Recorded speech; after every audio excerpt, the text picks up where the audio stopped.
Welcome back to another edition of the Dead End Sports Podcast. This is a weekly sports podcast. We call it the best couple of hours of your sports week. Thank you for tuning in. I am your host, 12. Again, this is Dead End Sports. If you haven't done so already, make sure that you subscribe to this podcast. You can find the podcast anywhere where podcasts are given away for free. Make sure that you hit us up on YouTube, youtube.com/Dead End Sports. Hit us up on Facebook, Twitter, Instagram, the whole nine. There's no reason not to subscribe, not to follow. We got a lot of stuff to talk about. Of course, I will not be podcast alone.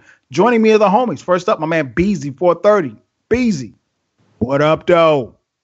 What up, though? Y'all can hear me okay? I'm good. Yeah. Your mic sound nice. Check okay. one. Yeah, I'm about 7 feet away from my mic, so I ain't know if y'all can hear me all right. But all right, what's going on, y'all? What up? Chilling. Another crazy weekend of some sports, man. I know we ready to talk about it and get into it. No doubt. Also joining us is the homie Ken. Ken, what up, man? What up? What's good?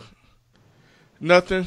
Keeping my eye on the weather, of course, because they're, talking about school may be shut down. So that means I might not have to drive all the way into work tomorrow. So you don't sound too happy about that. Call me and be like, building's closed tomorrow. I'm just waiting. Here we go. Yeah, no, I'm cool with it. I finally found the Afalo and Jalika. I don't know how to say his name. Fight. He was swinging for the fences, wasn't he? Hold on, I'm about to watch it now. Oh, you about to watch it now? I can't get a good video. Oh, there you go. Well, he had man. to. I think that NBA fights. It's been a lot of fights in the NBA. It's been a lot of stuff with the NBA and the refs in particular. Hey, look, I don't have no issue with it. I love it. No, I love it, but it's funny because a lot, in the past, whenever guys would square up, we say, oh man, they ain't gonna fight, they ain't gonna do nothing. Nah, I think lately we, for the last couple, this season, they've been squaring up and throwing blows, man. So, except James Johnson, no, not James Johnson. James Johnson was about to fight Ibaka, and I guess Ibaka didn't know he was a second-degree black belt. Yeah, so that stopped real quick. Yeah, that stopped real quick. Apparently, the guy's an MMA fighter and all kind of stuff. So he's undefeated. So what do you do with that? Yeah. And he's what, 6'10", 6'11", something like that? Yeah. So you don't want no smoke. Nah, you want to let that one go. That's one where if somebody say, hey, man, you punk, you be like, yeah. This time. You do. Like, yeah, I'm going to see you. I'm going to see you. I'm going to see you in the street.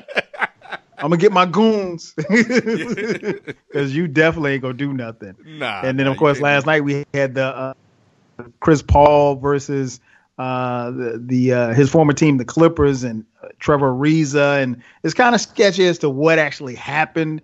But there's the two teams played, and if you're not familiar with the story, the two teams played a lot of, trash talking back and forth between Austin Rivers, who was on the bench, and Blake Griffin and Trevor Ariza. And, so guys, there's a tunnel in between the visitors locker room and the home team locker room.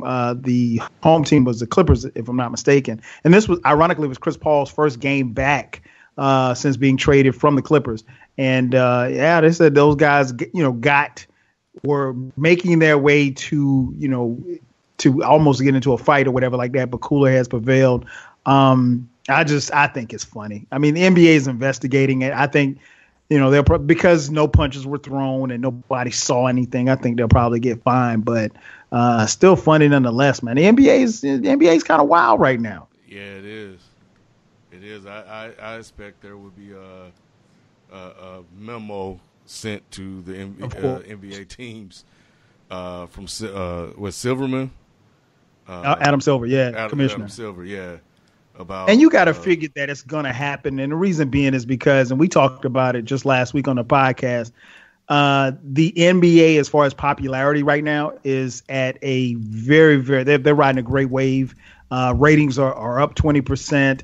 And when you couple that with the fact of the issues that the NFL has had this past season off the field and on the field, it's a good look for the NBA. Have they surpassed the NFL in ratings? No. But, if they keep on this upward trend, in a couple of years, you never know what can happen. So Adam Silver is about, he's about the league. He's about NBA. He's about money as well. So, he's not going to let anybody mess up that bag for real. Nope. Not at all. So, and we'll get to a little bit more NBA talk on the back half of the program. Right now, man, hot and heavy. We got to talk about the NFL.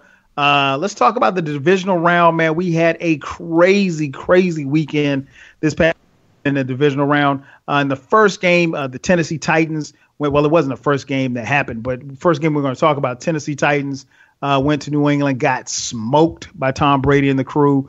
And so I guess let's start right there, man. Just and I'll be the first to admit I didn't watch one play of this game because I knew this game wasn't going to be about nothing. But I did see the highlights. B, I'll start with you, man. What did you take away from this game, man?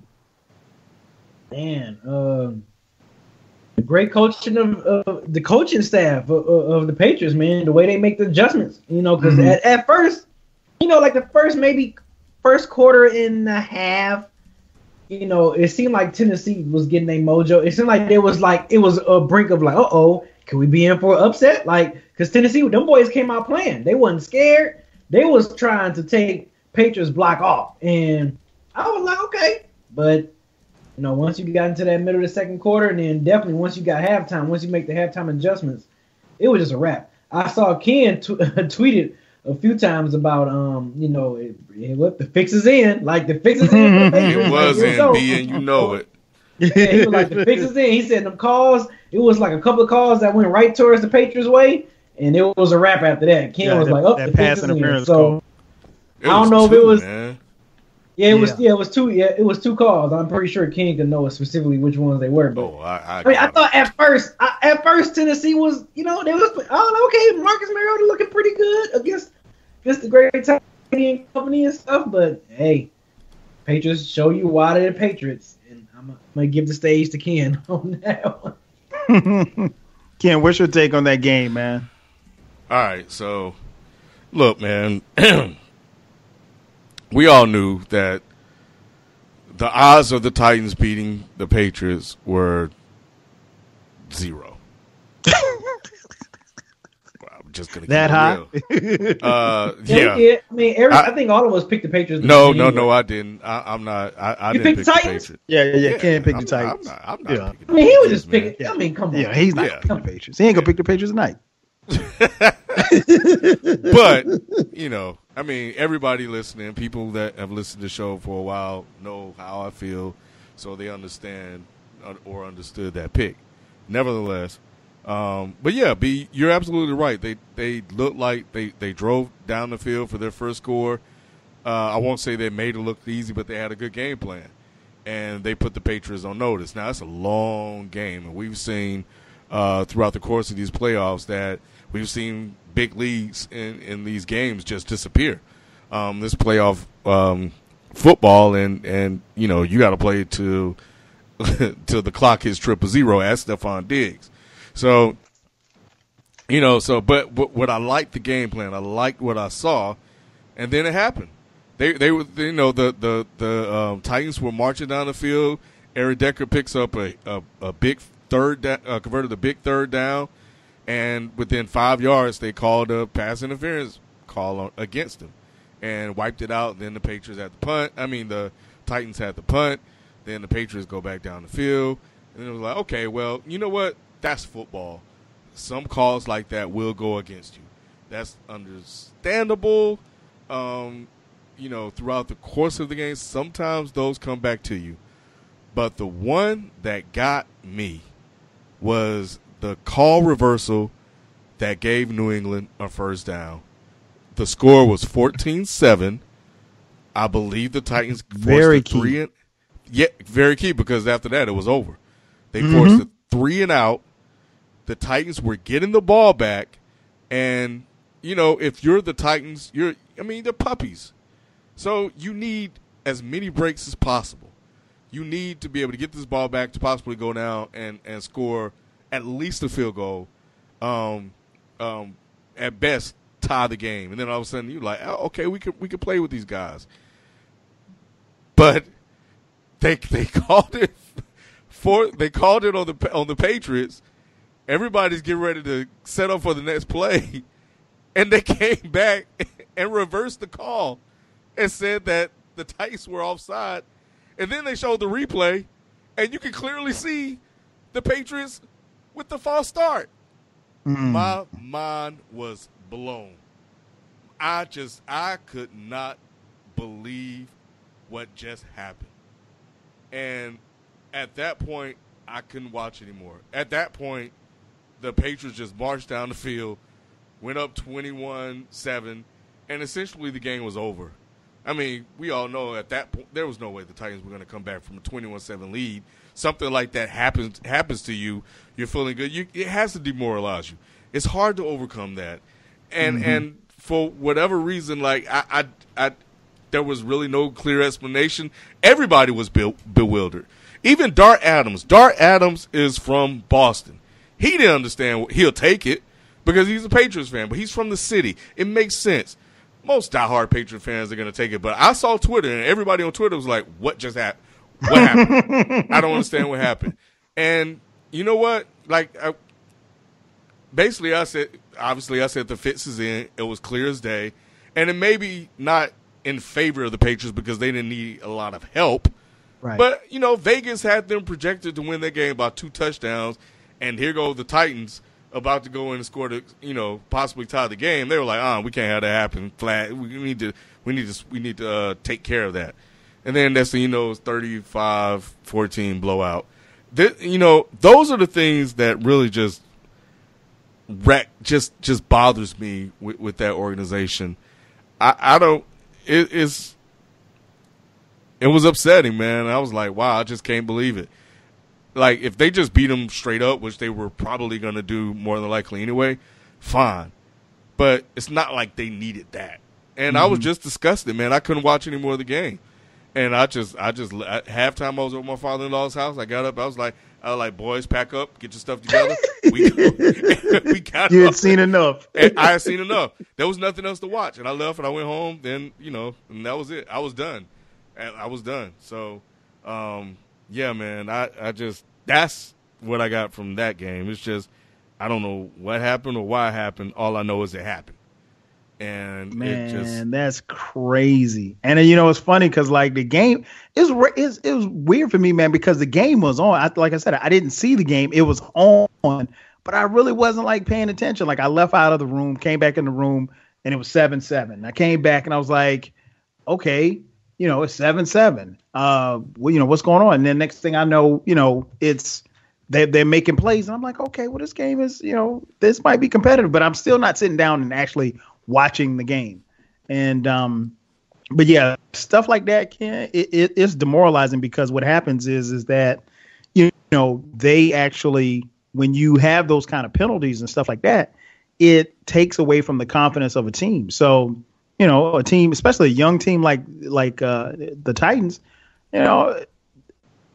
it's demoralizing, like you said. And then when you have fans that see these type of things happening, you're like, the fans are still like bewildered as to what's going on. It's not a good look for the game, man. It's not a good look at all.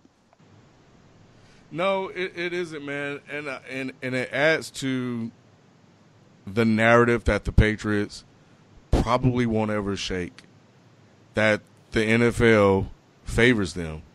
And it goes all the way back to the Tuck rule, where there are reports, there are stories out that who was the commissioner at the time, Tagliabue? That they were looking for a rule to give the Patriots the ball. And they found one. They said that thing went on for like 15 minutes. I remember that game. And I think that Tagliabue and somebody were, I think it was Kraft, were friends. So, ever since that game, the game that basically put Tom Brady on the map. Yep. I remember that game too. Man, it broke my heart, man, because I felt like that game was taken away from the Raiders, and it was given to Brady and the Patriots. And I've said it on this show before. When Bill Parcells was there, I was a fan of the Patriots. I like the Patriots. I was a fan of Parcells. I like Parcells as a coach. So I kind of follow him where he went, from his days with the Giants. So I was like, oh, okay, cool. And I was cool with the Patriots. And then, even though they got a new coach, but and then Brady was the quarterback, I think I like Bledsoe a little bit better, but I was cool with it. I think, and then to see that happen just didn't feel right. And ever since that game, and the way they propped Brady up from that moment on, that the Patriots have been they've received a lot of favors from the league, of course, and gotten away with a lot of stuff. to put it lightly, they've gotten a lot of favors. Yeah, yeah, and it's interesting, man, because New England, like you said, and we talked about it before, and I'm not even going to go down the road of Deflategate, but to have deflated footballs when you clearly did it because you smoked the team that you were playing, like you didn't need it, and like you said, those calls like that. And I went back and I didn't watch, like I said, I didn't watch the game live, but I went back and watched the clips on NFL.com, which give you basically the whole game clip. So it's like maybe about a 10-minute clip, but it gives you not just the touchdown and scoring plays, but the plays that lead up to those plays as well. And that stuff was demoralizing, man. And you could tell that it just took the wind out of the sail of the Tennessee Titans, who in a weird move ended up firing their coach. Just 2 days after that, which was, crazy in and of itself. Mike Mularkey is gone, and they are now looking for a new head coach. That came about because the team they did not agree on a contract extension, and so Mike Mularkey is up out of the paint. The other game that happened on Saturday, the Atlanta Falcons went to Philadelphia, take a big L, and losing 10-15. Philadelphia's defense was crazy. They shut down the high-flying Atlanta Falcons offense.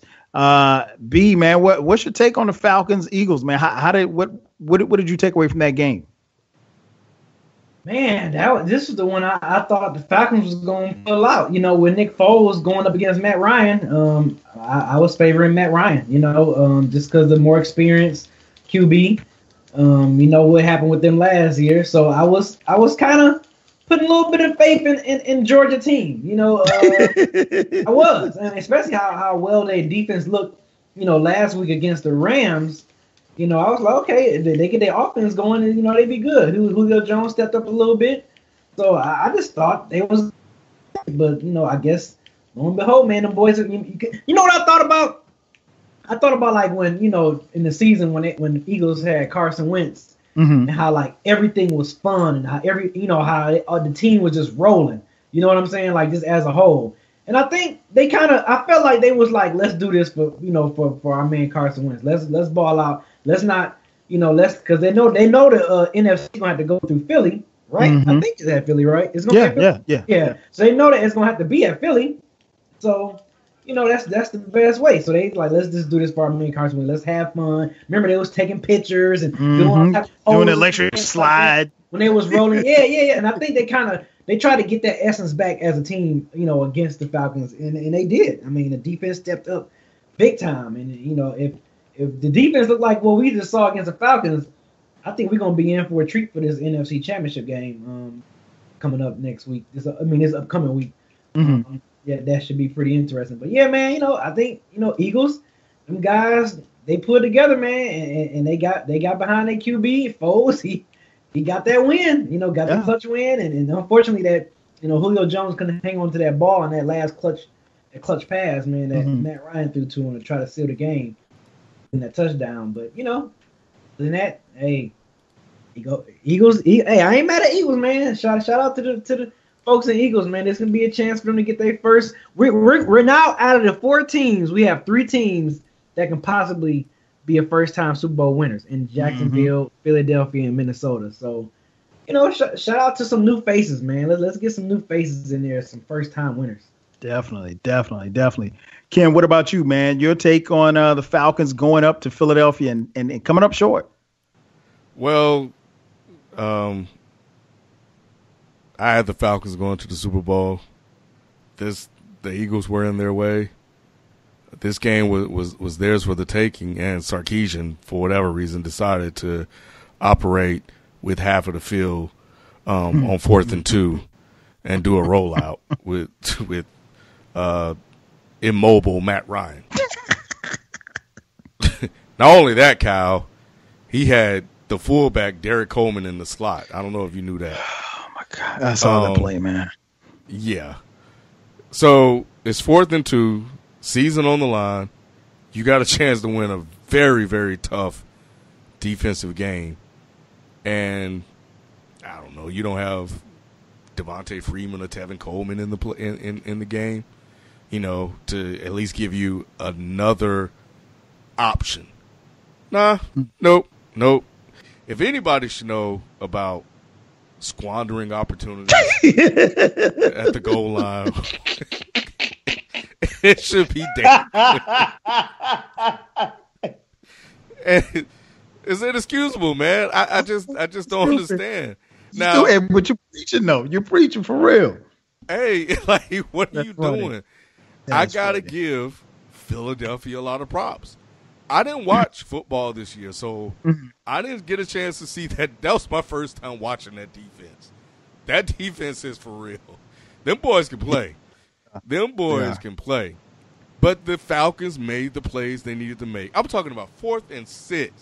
Not only do you pick up the 6 yards you needed, you went down the field 20 yards to your guy. Your guy, who was matched up with a safety. Yes. That's what you want. That's what I wanted. I'm like, if you're going to go down with your gap. Matt Ryan to Julio Jones. If Julio misses it, we live with the results. But I got to give the Eagles a lot of props, man. They listened to the noise, they listened to the naysayers, and they showed up. Listen, if you've been listening to this podcast for the last couple of years, you know that I'm a Falcons fan. I got a lot to say. I'm gonna try to keep it condensed because I don't want to ramble. But it's like Ken and B both made great points. I think. First and foremost, I got to tip my hat to the Eagles. The Eagles, like you say, and you haven't seen them. This is your first time seeing them. I want to say I saw the Eagles earlier this season. I didn't see many of their games, to be honest. But no, that defense is for real. And this is a team that, with Carson Wentz, I thought could go to the Super Bowl. With Nick Foles, I didn't think they were going to go far. In fact, if you listen to last week's podcast, I picked them to lose this game. That being said, they came out and they did what they had to do. They made the plays that they had to make. Their coaching staff made the adjustments, so you got to tip your hat to them. On the other side of the ball, the Falcons, you can't ask for much more from that defense. I've been telling my friends for the longest that for you to make it to the Super Bowl, and I think last year was an anomaly because defensively the Falcons played well on the back half of the season, but they weren't a top 10, top 5 defense. To have a legitimate shot to win the Super Bowl, you need to be a top 10, top 5 defense. That's what this Falcons team is. And it's ironic because the defense now for the Falcons seem to be the stronger side of the ball than their offense, which is crazy when you think about it. When you think about Matt Ryan, Julio Jones, Devontae Freeman, Tevin Coleman, and all these other guys that they have on the offensive side of the ball. But this, there's 2 people that I have to throw, 3 people I have to throw the blame at. One is Matt Ryan. Matt Ryan had a decent game, but you're going to need to play better and play more. And, there were a couple of shots that he just didn't get, and you've got to step it up and, take it to the next level. And he just didn't. His numbers came out okay, if you look at his stat line, but, ultimately that last pass, that last play, that's going to come back. And this is the second time in Matt Ryan's career where they've come up short. It was a couple of years ago in the NFC Championship game in Atlanta, ironically, where they lost to a guy by the name of Colin Kaepernick. They came up 10 yards short from going to the Super Bowl. Colin Kaepernick goes to the Super Bowl, and the rest is history. And so I blame part of it on Matt Ryan, but most of the blame goes to Steve Sarkisian, the offensive coordinator, like Kim mentioned, and head coach Dan Quinn. You can't call a rollout pass on 4th and 2. You just can't. Now, if your quarterback is Michael Vick, yeah, okay, do it. If your quarterback is Marcus Mariota, you can do it. If your quarterback is Cam Newton, you can do it. The problem with calling a rollout pass at that juncture is that, for one, you shrink the field. And for two, in the red zone, you've got bodies going everywhere. The field is condensed, so there's only but so many pass plays that you can get off. I still don't understand, and B, I know you'll appreciate this. When you're a Detroit Lions fan, when the ball got inside the 10, 15-yard line, a couple of years ago when you guys had number 81 out there, everybody in the stadium knew the ball was going to Calvin Johnson. And you trusted the fact that Matt Stafford could throw the ball up and Calvin Johnson could come down with these 50-50 balls. And more often than not, he was going to make the cornerback. Because Calvin Johnson was 6'5", he had like a 40-inch vertical. Julio Jones, 6'3". He's a physical specimen. Julio Jones and Matt Ryan have only, I think their red zone targets, they were like 1 for 18 the entire season. And that I still haven't figured out why they can't get him the ball in the red zone, much like, how they did with, a guy like Calvin Johnson. So, I got to blame Dan Quinn. I got to blame Steve Sarkisian. And I tell you what other play, Ken, that was just as bad was the pass. I think it was on second or third down to the third string running back. So you don't even have Tevin Coleman in the game, and you throw a shovel pass to Ward. Ward hadn't even barely played in the game. And, I also got to blame Dan Quinn for, I think at some point they should have snatched Devontae Freeman out of the game. Devontae Freeman had like 10 carries for like 10 yards. And Tevin Coleman had 10 carries for 70 yards. Tevin Coleman clearly had it going. I don't understand why these coaches, and like you said about Dan Quinn, now I can't blame him for what happened in Seattle because Pete Carroll, Dan Quinn was the defensive coordinator. So you guys heard me laughing earlier when Ken made the statement. But Dan Quinn was on the defensive side of the ball. So he had nothing to do with Pete Carroll's decision to throw on fourth and handed the ball to beast mode. That being said, you have throughout the season, there's certain plays that you should have for certain situations. You have more than one play for 4th and 2 on the goal line. I just don't think that. If they had turned the ball and handed it off to Devontae Freeman or Tevin Coleman and got stopped, then okay, you say, okay, well, look, we made our best shot. Or if you wanted to throw a fade to Julio, that's fine. You can't run a rollout pass with slow ass Matt Ryan. I'm sorry. And you condense the field when you know that this guy, Matt Ryan, wasn't going to run the ball in. So, the Falcons blew it. Now, I will say this much. It was announced today that Sarkisian will be back.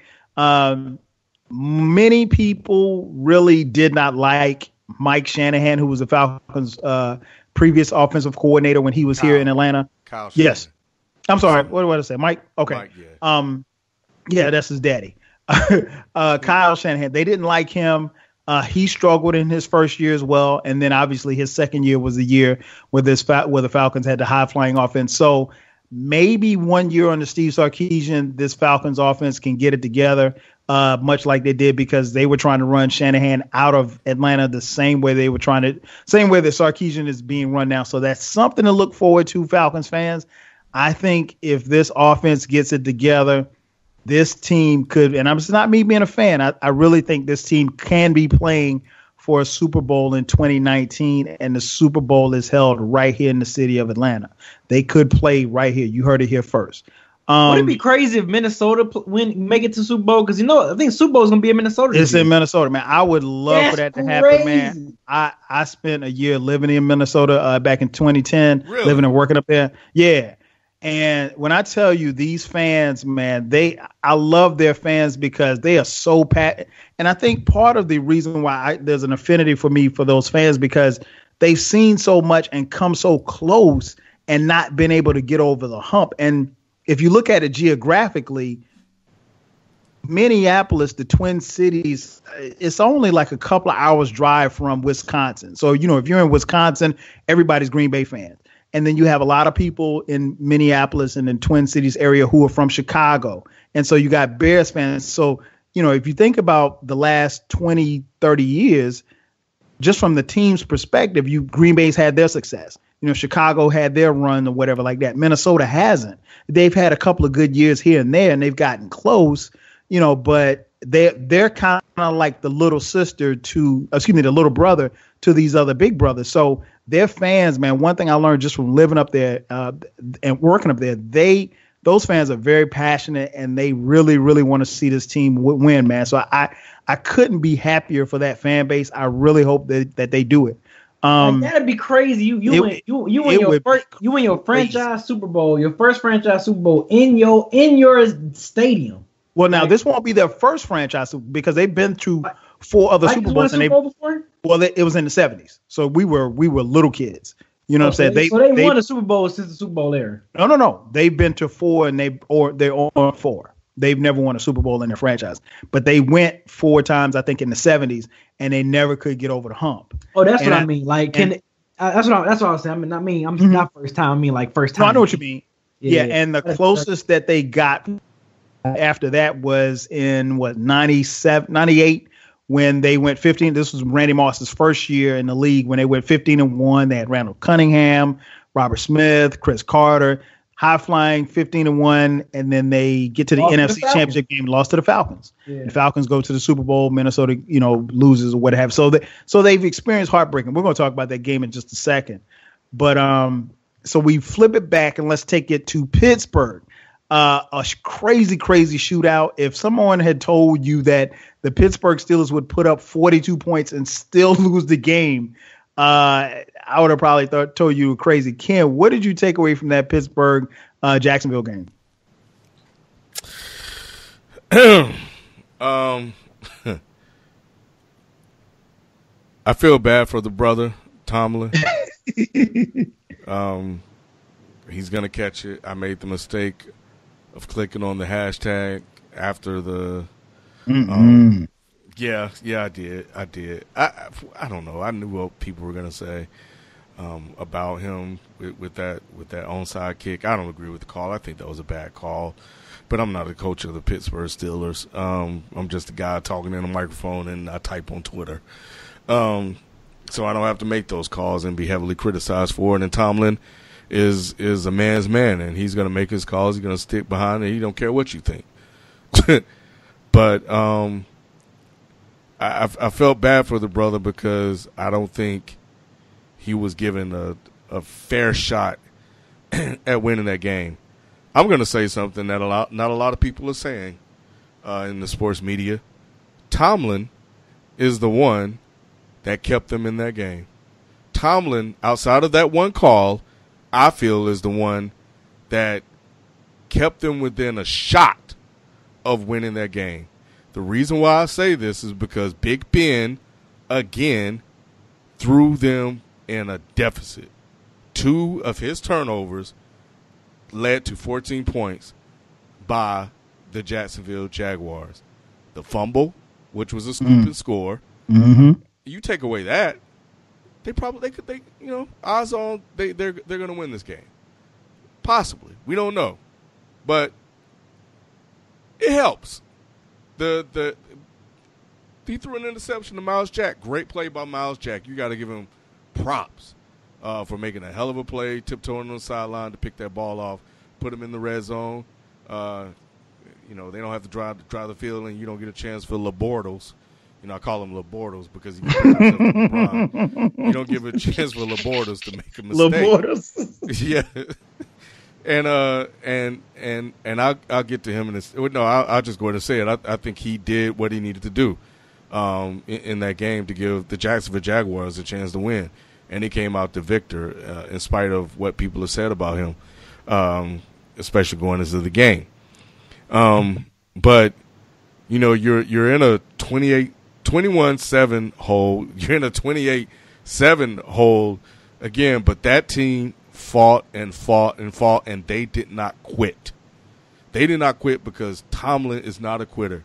And he made a call that probably cost him the game. Well, you can say it cost him the game because it gave him the field goal. But to me, that loss is on Big Ben. Big Ben gave them 14 points. Big Ben gave them 14 because of Big Ben made the score 14-7. He had a hell of a game. Over 400 yards passing, 5 touchdowns, but mainly because he had to, and he made some really, really clutch throws. L. Bell, great catch. On I think it was 4th and whatever.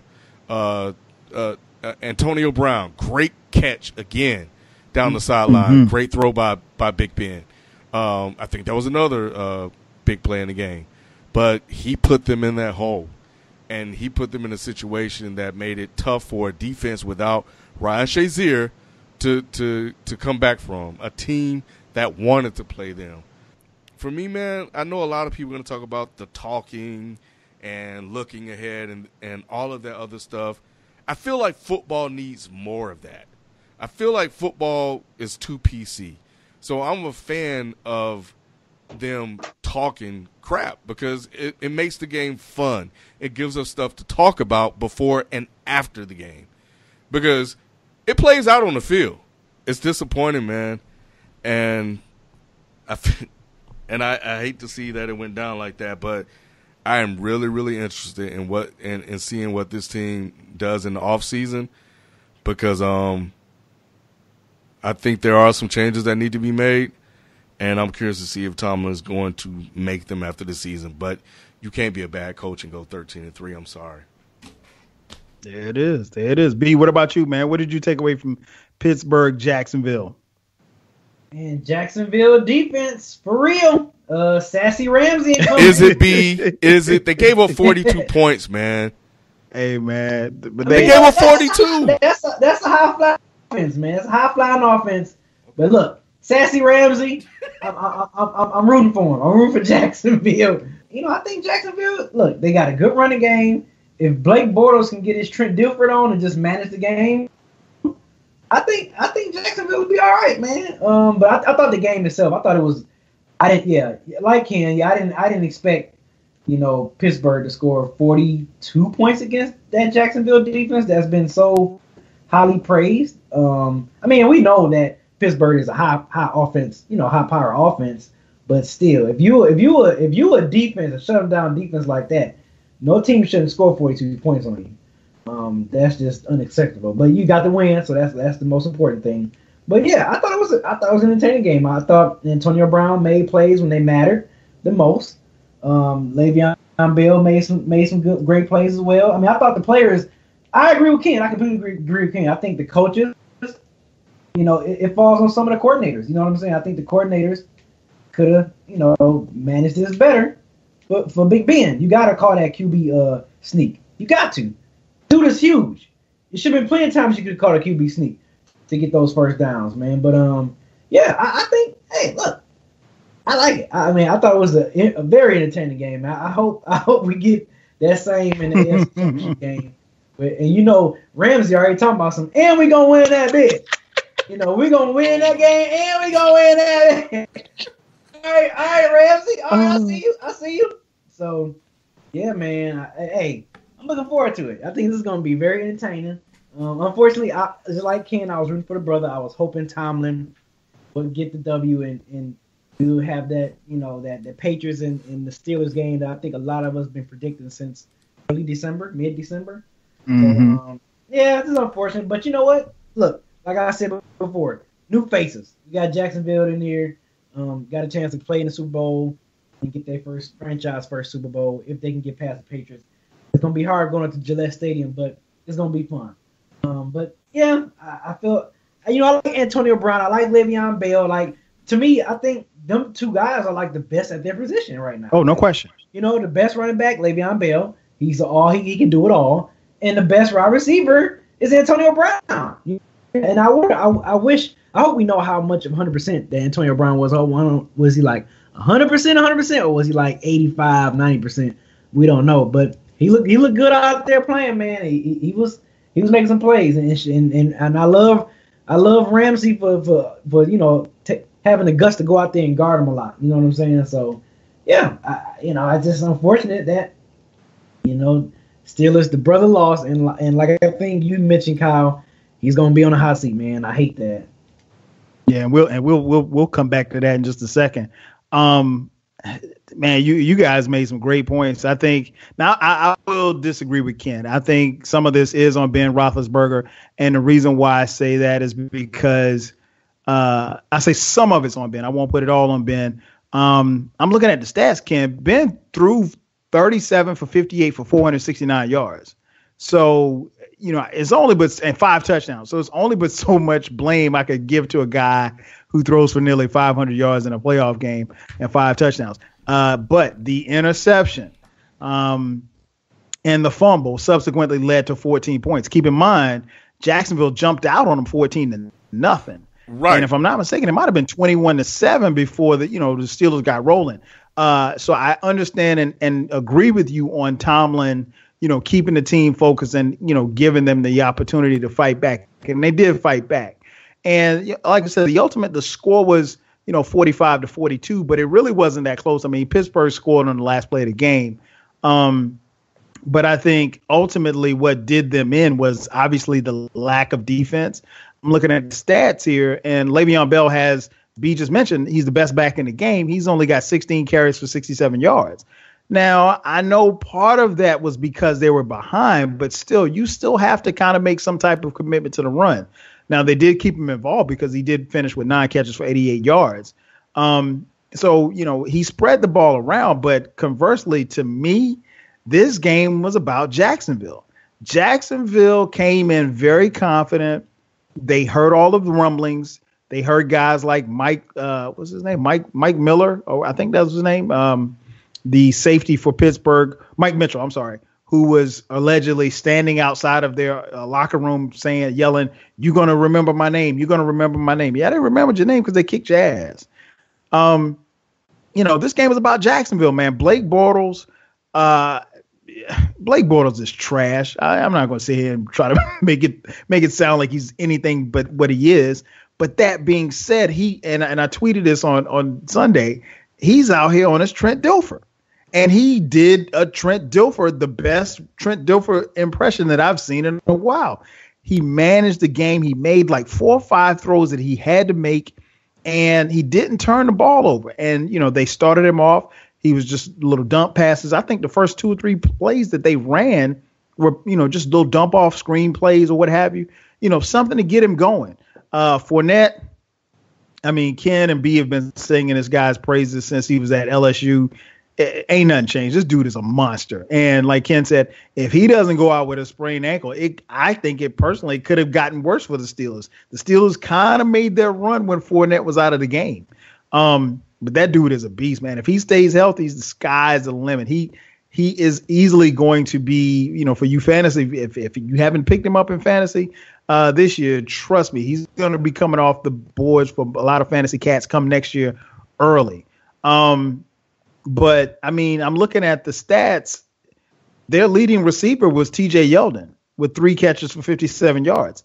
Bortles spread the ball around, man. He threw to like 9 different receivers. So they don't even have guys that I think that you could say, okay, well, you come into the game and say, hey, we got to stop. You know that you have to stop an Antonio Brown. You got to try to stop a Le'Veon Bell. But Jacksonville doesn't have that. They just got a bunch of guys, man. And guys were making plays, and they just kept coming, and they weren't afraid to stand toe-to-toe with the Steelers. And I think, the Steelers talking a lot of trash, and they were, openly talking about making it back to the AFC Championship game to play against New England. And do I think they overlooked Jacksonville? No. But I don't think that they gave Jacksonville the respect that they should have, especially when you consider that Jacksonville came into Pittsburgh earlier this season and put the beat down on them 30-9. I think that was the score. So with that being said, man, this game was about Jacksonville and what Jacksonville had to do. And they just took it to them, man. They straight up and down took it to them. You got to, give your props to this team. This team, they have to bend. They sacked them, I think, 7 times. They forced fumbles. They forced, turnovers. And this defense is, and one of my buddies that texted me during the game, he was like, man, is this Jackson's defense for real? I was like, hell yeah, they're for real. This team, the weak link is clearly the quarterback. And if he can play halfway decent like how he played on Sunday, they've got as good a chance to beat anybody in this league. That was a great game. Yeah, it was. And I just want to say this. Look, all year long, people have ignored Jacksonville, except this show. This is true. and we pointed out that Fournette has changed this team, and people are sleeping on them, and people need to pay more attention. But because they were Jacksonville, people just and Blake Bortles, people didn't give them props. Let's not forget that when Coughlin was in Jacksonville, when they first came into the league, I believe they went to the NFL playoffs 8 years straight when he was there. So for all you newbies, understand something. This is just them getting back to the way they were. And I think when he left, this organization just couldn't get back on track. But he's back now, and he's the GM, and you can already see his impact, and it's being felt. And it's just being felt by some of the players that I think he had a say-so in, and that's Fournette, and that's the corners, Bouye, and here they are. People been sleeping on this team, man, and this team is for real. You know, it's easy to look at the quarterback and dismiss this team, but this team is way, way much better than what you think that they. And then conversely, man, the last game of the day, with the craziest ending, and we're going to talk about the ending, the miracle in Minnesota in just a second, but. Outside of that, B, just give me your overall take on that game, man. What did you take away from that game? I mean, it was funny. I literally watched like the last maybe 60 seconds of that game. Oh, wow. From the time that, wow. Cause remember I kept texting y'all like, yeah, you were. Remember I was like, man, so I'm looking at the score. I'm like, Minnesota defense is really that for real? Like, you know, it was something 17-0. So I'm like, man, Minnesota defense must be really scrappy. And, you know, you was like, yeah, it is. And I found it was like maybe, yeah, like right before when Saints kicked that field goal to win up, that's when I watched the game. And I watched it from there. And I was like, I'm thinking like, wow, we about to have Saints about to get into about to be in the NFC Championship game. Shout out to Drew Brees or whatever. And then, next thing you know, I didn't think Case Keenum was going to do this. The miracle in Minnesota happened. And I was like, wow. Like, that was crazy. I caught that last thing. Because when he caught it, I'm thinking like, oh, okay, yeah, he about to probably go out of bounds. He about to try to kick a field goal at the last minute, a long, a 50-plus yarder field goal to try to, win the game, ice the game, whatever. Nope. Was I wrong? I feel so bad for my man Williams, man. I feel so bad for him to miss that tackle. Like Ken said, he tried to do it. He tried to hit the hit stick on Madden and he missed. So, and that's what he did. All he really had to do was just tackle him, try his best to keep him in bounds, and the game would have been over.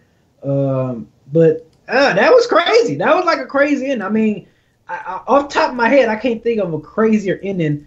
The first one that jumps out to me is the Eddie George, the Tennessee Titans and Ravens, when whatchamacallit stole the ball from Eddie George. Oh man, you gotta know what I'm talking about, Kyle. Yeah, that was in the it might have been the AFC championship game, or was it? Yeah, it was like division. Yeah, he threw the pass to Eddie George. And Ray Lewis took it from him. Yeah, and like that was like the finish. Like that was it. So like that's the first crazy finish that jumped out the top of my head that I can remember. But yeah, man, it's one of the craziest finishes that's gonna go down in NFL postseason in a long time. So yeah, unless we get something crazier this upcoming weekend. But yeah, that was nuts, man. It was a lot of drama. I mean, I like how Diggs had his nigga moment. You know what I'm saying? Like looking at the camera, took off his helmet, threw his helmet with his arms out. I'm like, oh yeah, I see you out there with your nigga moment, baby. It was dope. That was cool. That was the cool part of it right there. But yeah, a lot of emotion. It was crazy. It happened in Minnesota's home field. So yeah, it was nuts, man. It was crazy. It was. I'm glad I caught the last 50 seconds of that game. Oh, no doubt. Ken, what did you take away from the game? Man, Drew Brees lit Minnesota up in the second half because they were all in his behind in the first half. I mean, he couldn't do anything, but that second half, man, they couldn't stop him. And he and Michael Thomas started to go to work. There were a couple of players on Minnesota that got hurt. So obviously you had some second stringers in, and that impacted some of the plays. And then, of course, Case Keenum, remember he was Case Keenum and threw a terrible, terrible interception. Oh my gosh! That gave the Saints 14 and points. You know who he threw the interception to? Williams. Marcus Williams. Yep. Yeah. I'm with B. I feel bad for the brother, but it reminded me of Raheem Morris, I think, from the Baltimore-Denver game, the one that Flacco made all his money off of. Oh, when Flacco threw the yeah, that was the one. Yeah. He make that play. Flacco never becomes the guy that we know him as today, but either way, it was it was a game that was on that I wasn't really. I mean, I had it on. I was here doing some work, and I was watching it, and you kind of felt that, that the Saints at some point was going to figure it out. And Sean Payton, to his credit, he did a great job coaching, man, and he kind of changed things up, and he got Minnesota on their heels. And, they started to press a little bit because I think they could feel momentum shifting. Watching that, I was really when they came back, when they kicked the field goal, I was like, oh man, that's way too much time for Breeze. And I know we'll get into it later. And I essentially thought the game was over too. But I got to give Breeze props. I hate to see the brother go out that way. I don't know if I want to call him a brother because he has some things to say about the national anthem protest. So I'll say I hate to see him go out like that. But I got to say, Kyle, man, I'm a fan of Kamara, man. I haven't seen him play at all. I've just seen the fantasy scores, and man, that brother is for real. Kyle, tell the people what you text us about Alvin Kamara when he got signed. Alvin Kamara is, and a lot of people don't know this, but I mean he's from here in Metro Atlanta, but he is childhood and best friends of Quavo, Takeoff, and Offset. Oh, those are three guys, right? Yeah. Okay. I don't know them. I don't know them dudes, man. But if you don't know, those are the Migos, not the Amigos, but the Migos, as my dad called them, the Amigos. So he grew up with those guys, and like he's their, they're all best friends. And his uncle, if you're familiar with the music industry, his uncle is Coach K. And so this guy is a guy who I can't remember what high school he went to here in Metro Atlanta, but he ends up going. Yeah, Norcross. Yeah, that's exactly right. He went to Norcross High, and then he went to Alabama. And if I'm not mistaken, when he got to Alabama, I mean, like all of the running backs that are at Alabama now were there. So he just didn't work out there. He ended up going. I think he went to JUCO for a year and then transferred to University of Tennessee. Balled out at Tennessee. Didn't like it. Didn't like Butch Jones. What else is new? And here he is now, and he's probably going to be named the Rookie of the Year. This kid, like you said, Ken, you didn't get a chance to see him, but I mean, a monster. He has a chance to take the game over and basically take it to the house every single time he touches the ball. He did it this year, running the ball, receiving. He ran back a kickoff, I think, toward the end of the season against Tampa Bay. He's a real deal, for real. And I became a fan when I found out, and excuse me, guys, but this is a black show, so pardon the expression, but for all of you listening, but I became a fan of Kamara when I found out he was a real nigga. When Kyle told me that this dude took his check and went and bought some wings. Yeah. Oh yeah, I forgot about that. Yeah, they asked him what he did with his money. He said he took his check and went and bought some wings. He was like, he wasn't going to spend his money on a whole bunch of jewelry. He wasn't going to spend his money on a whole bunch of clothes. He just went and bought some wings. Man, I was like, you know what? That's my dude, man. And you felt his impact in that game. You felt his impact in the second half. And I didn't know about the Alabama thing until I started doing more research on him after you told us about the Migos thing. And I was like, oh, so this guy has NFL talent. If you went to Alabama, you can get on the field. Oh, no question. You got NFL talent. So I was familiar with him. But salute to that brother. I'm looking forward to seeing the rest of his career play out in the NFL. And man, we just had the Minnesota New Orleans game capped off an eventful weekend of NFL playoff football outside of the Titans Patriots game. No question. No question.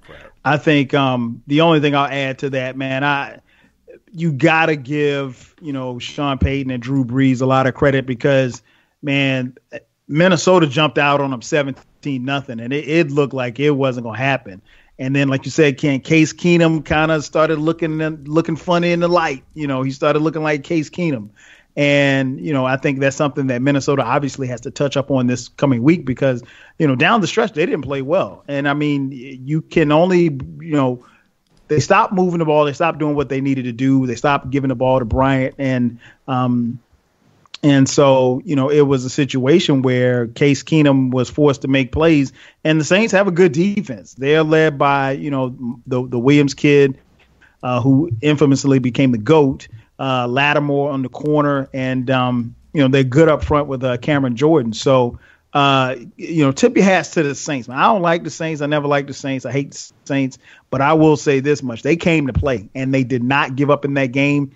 And you just knew when the Vikings come down the field and kick the field goal, they kick the field goal, they leave a minute something, left on the clock. That's a ton of time for Drew Brees. Drew Brees marches down the field, scores. They kick a field goal, and, the Vikings get the ball back. One timeout left, 25 seconds left, and they've got to get in field goal range. And then this happened. Keenum's going to try to work the ball on the boundary.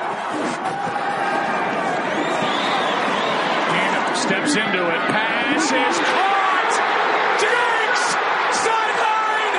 Touchdown! Unbelievable! Vikings win it! There it is. I mean, crazy play. This guy drops back, man. Case Keenum drops back. He throws it to Stephon Diggs. Obviously, Marcus Williams comes up, does not make the tackle, whiffs on the tackle, if you will. Stephon Diggs goes 61 yards for the walk-off touchdown in dramatic fashion. B, you said you caught the end of the game. I mean, to be honest, there was, I want to say, 4 lead changes in the fourth quarter alone. So that play, man, take us through it, man. What's your thoughts on that? Like I said, I thought the game was over. Like, I mean, I just thought at this point, Minnesota was just like on this Hail Mary-ish type stuff. Just like, hey, we're going to try to get what we can. We're going to try to get a field goal because the game was a 1-point game.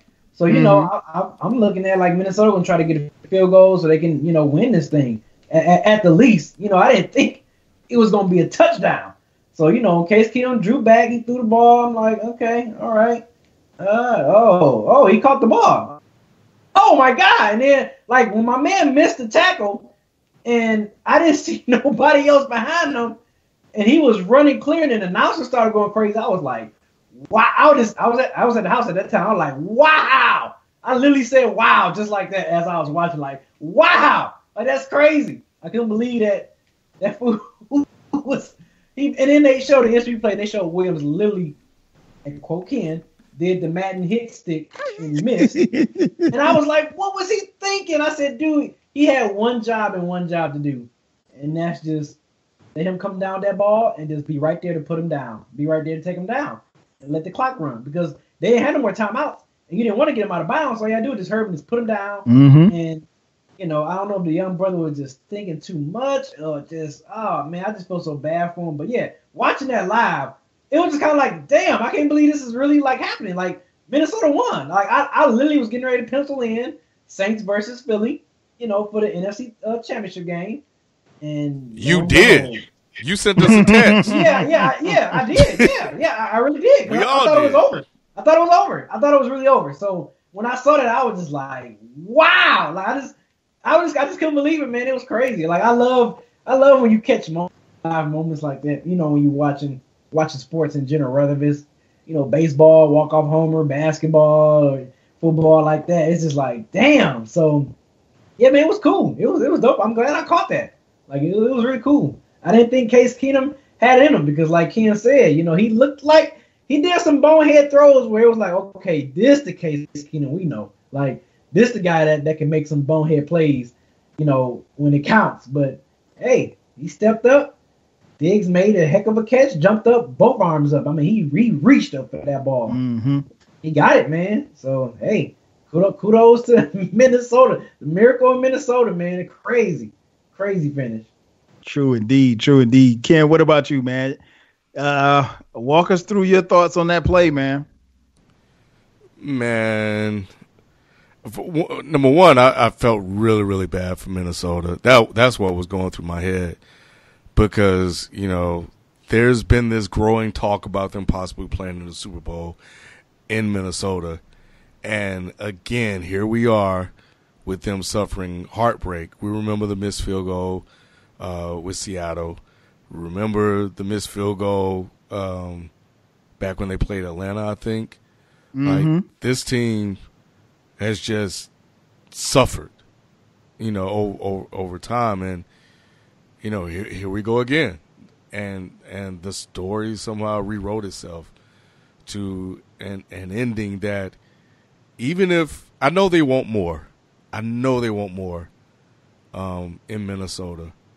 But even if it ends next week, what happened in that game will live with them for a lifetime because it doesn't happen.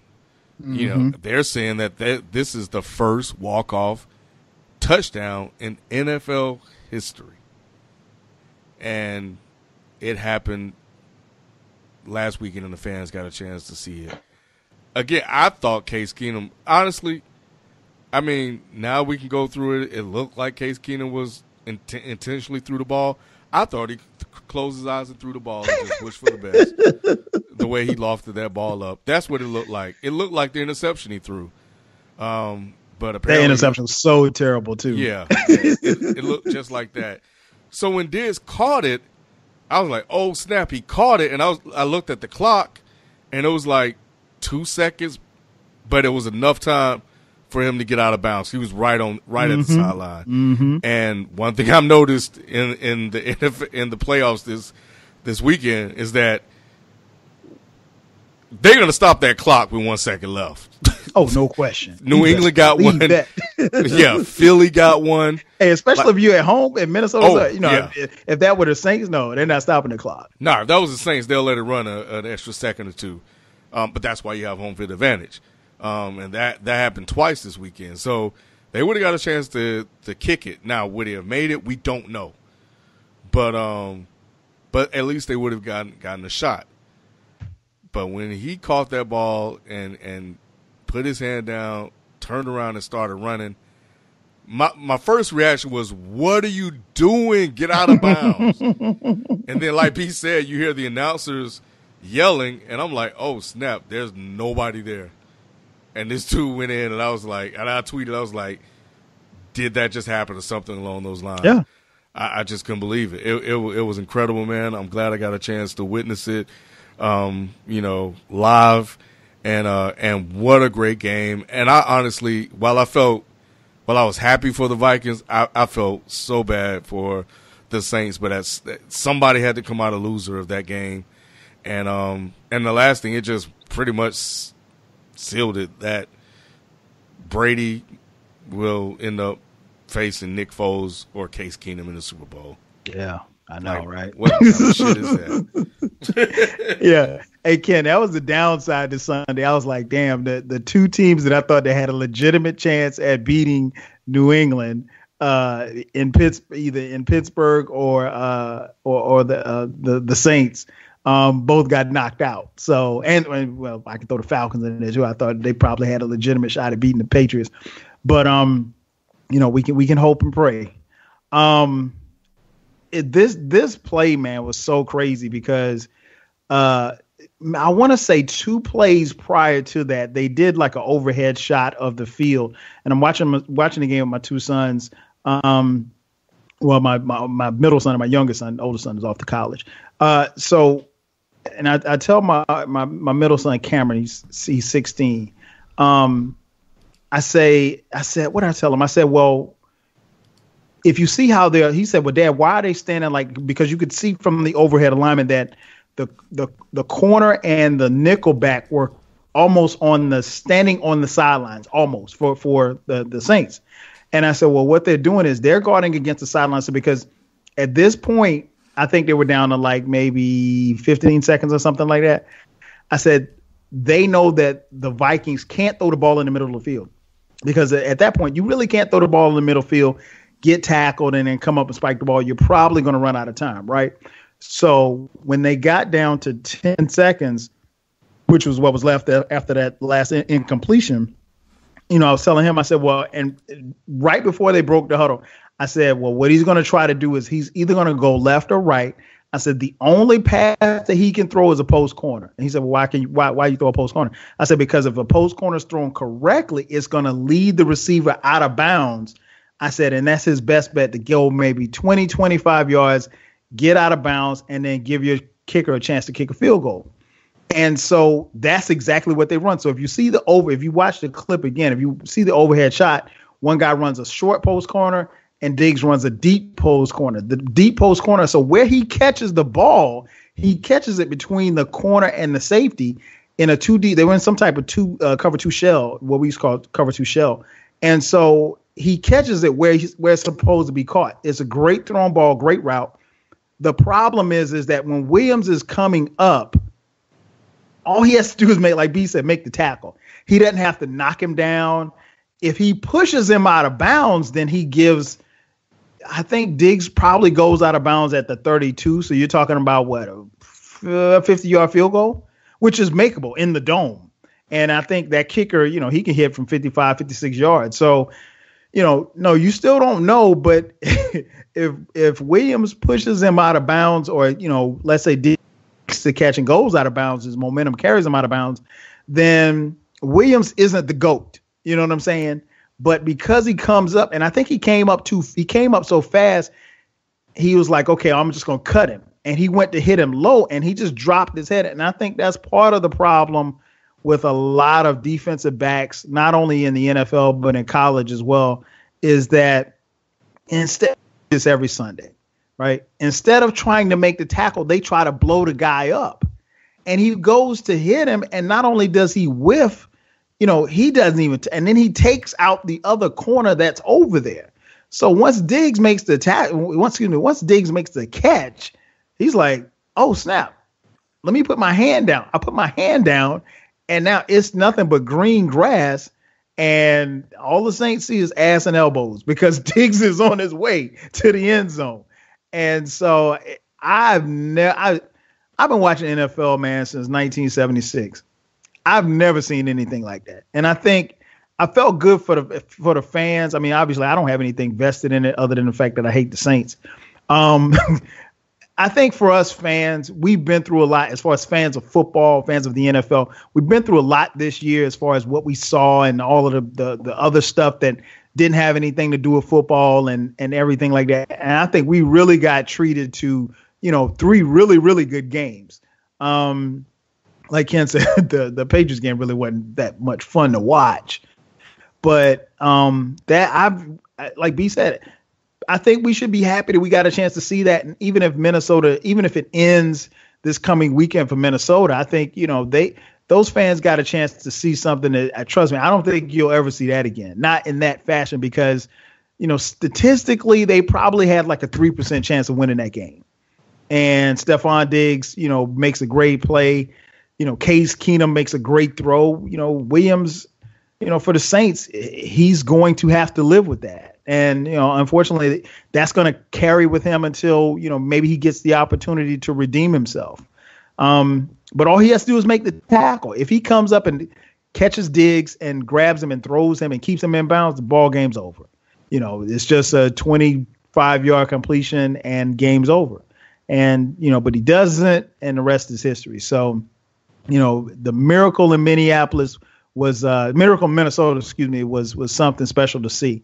We touched on it a little earlier, and I know Ken, if you want to give more on it, me and B will weigh in on it real quick. Mike Tomlin. Mike Tomlin obviously is on the hot seat. We heard earlier today that there are some minority owners for the Steelers who are lobbying to get Mike Tomlin fired. As many of you know, Mike Tomlin is, I want to say, the third head coach in Steeler history. This team has been around all of these years, and they've never had, they've only had 3 head coaches: Chuck Noll, Bill Cowher, and now Mike Tomlin.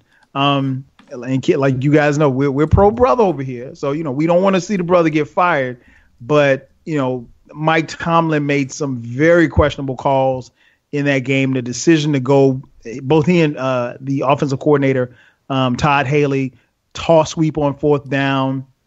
They went for it on 4th down again, I think, throwing against Sassy Ramsey, and he broke up the pass. And then obviously the decision, being down by 7 with 2 minutes and 18 seconds left, kicking off to Jacksonville with 2 timeouts left. So you got 2 timeouts, you got the 2-minute warning, and all you need is 1 defensive stop. And instead of doing that, Mike Tomlin decides to kick an onside kick. They don't recover it. And the Jacksonville Jaguars get the ball back, kick a field goal. Now they're up 10 as opposed to 7. In essence, basically losing the ball game. So obviously, like I said, he's on the hot seat. So B, do you think he should be on the hot seat for this? Why or why not? No, he shouldn't be on the hot seat. I don't think he should be on the hot seat because the man won. He got them a Super Bowl. He has a great winning record. So I mean, at that point, we seen like what Ken texted us earlier. John Gruden, look what he's about to get handed to by the Raiders. And you talking about someone like Tomlin getting a boot. I mean, that dude record. What's his overall record? Ken, you know his overall record? It's Tomlin. It's like way over 500. Yeah, Tomlin. 116-60, 8 playoff appearances. 8 playoff appearances. 2008. And two Super Bowl appearances, going 1-1 in the Super Bowl. That's hard. A lot of people don't realize how for him to have 8 playoff appearances in the NFL, that is tough. It's tough to make the playoffs. There's teams that goes on droughts of not making playoffs, and this guy has been consistent with this team year in and year out. Like I said, with a Super Bowl win and another Super Bowl appearance, what more can you add? I mean, like this dude is his resume is good.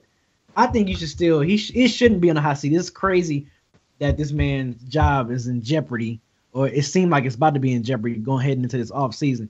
I think it shouldn't. I think Tomlin's a great coach. He seemed like he's a player's coach, like kind of like a new school type of coach, like with like old school values. I guess if that makes sense. No question.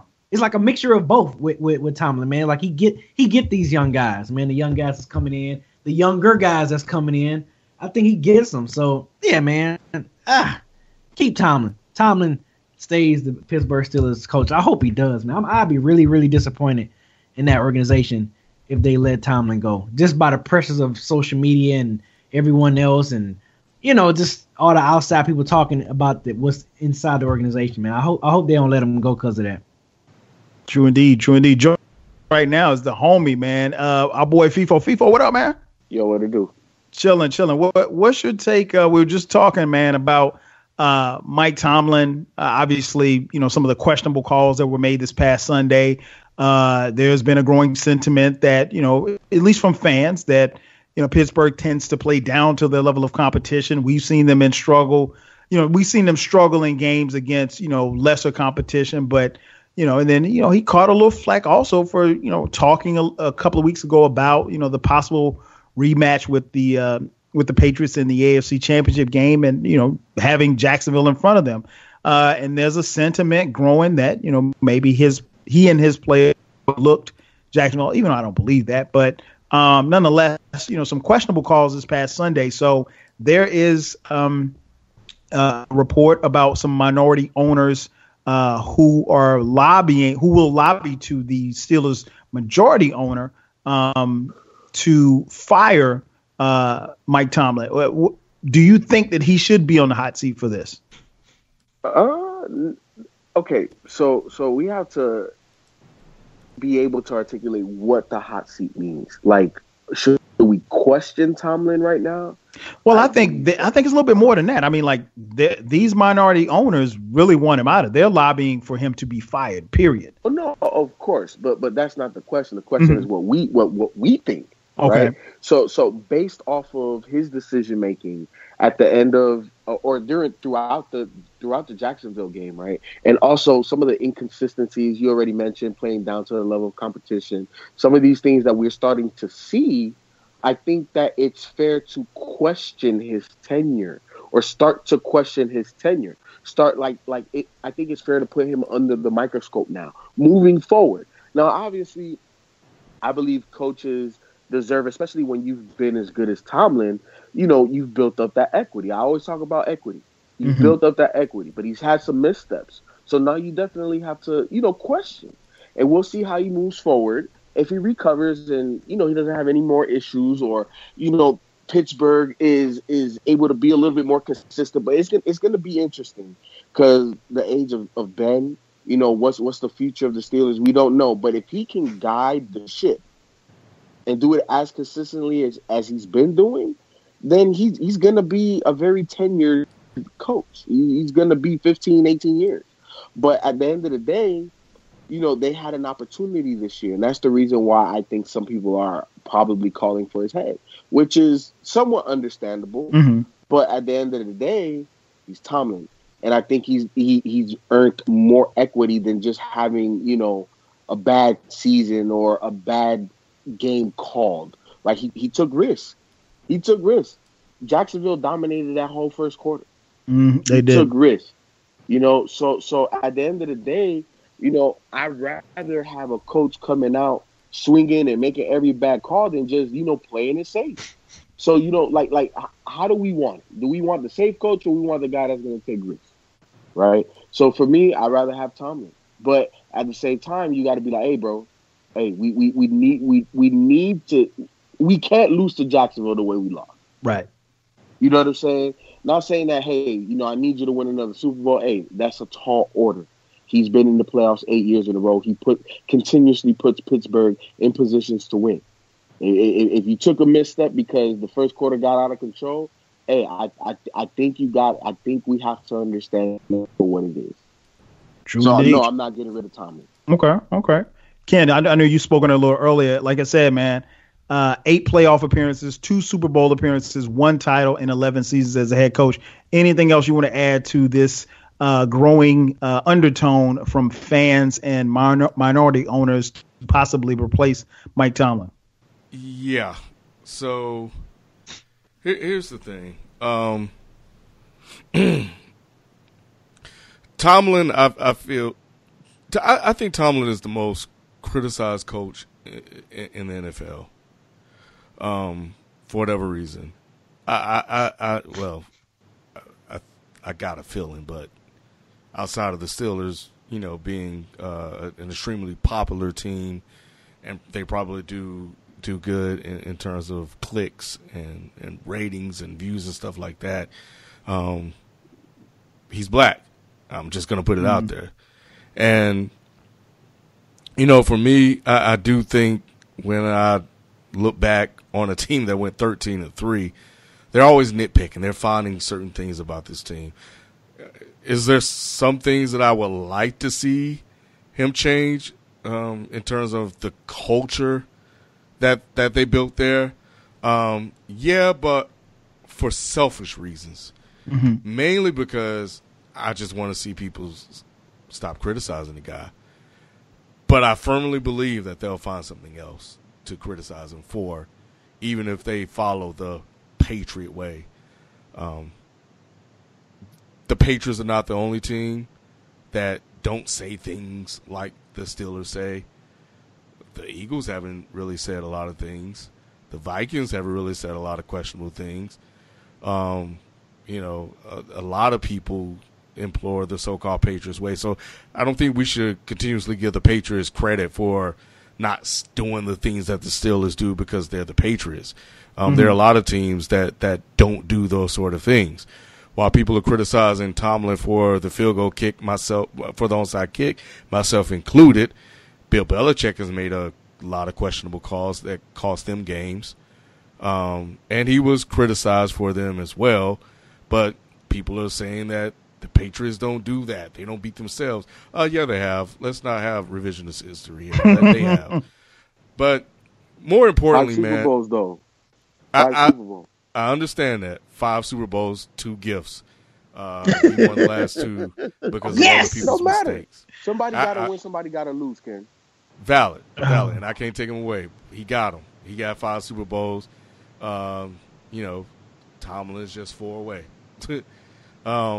But he got one too. And but the point is he's made mistakes too, Ralph. And the equity you talked about, maybe he's built that up, but let's not forget he has made those mistakes. He was criticized for them. I'm not saying that he hasn't, but I guess my point is that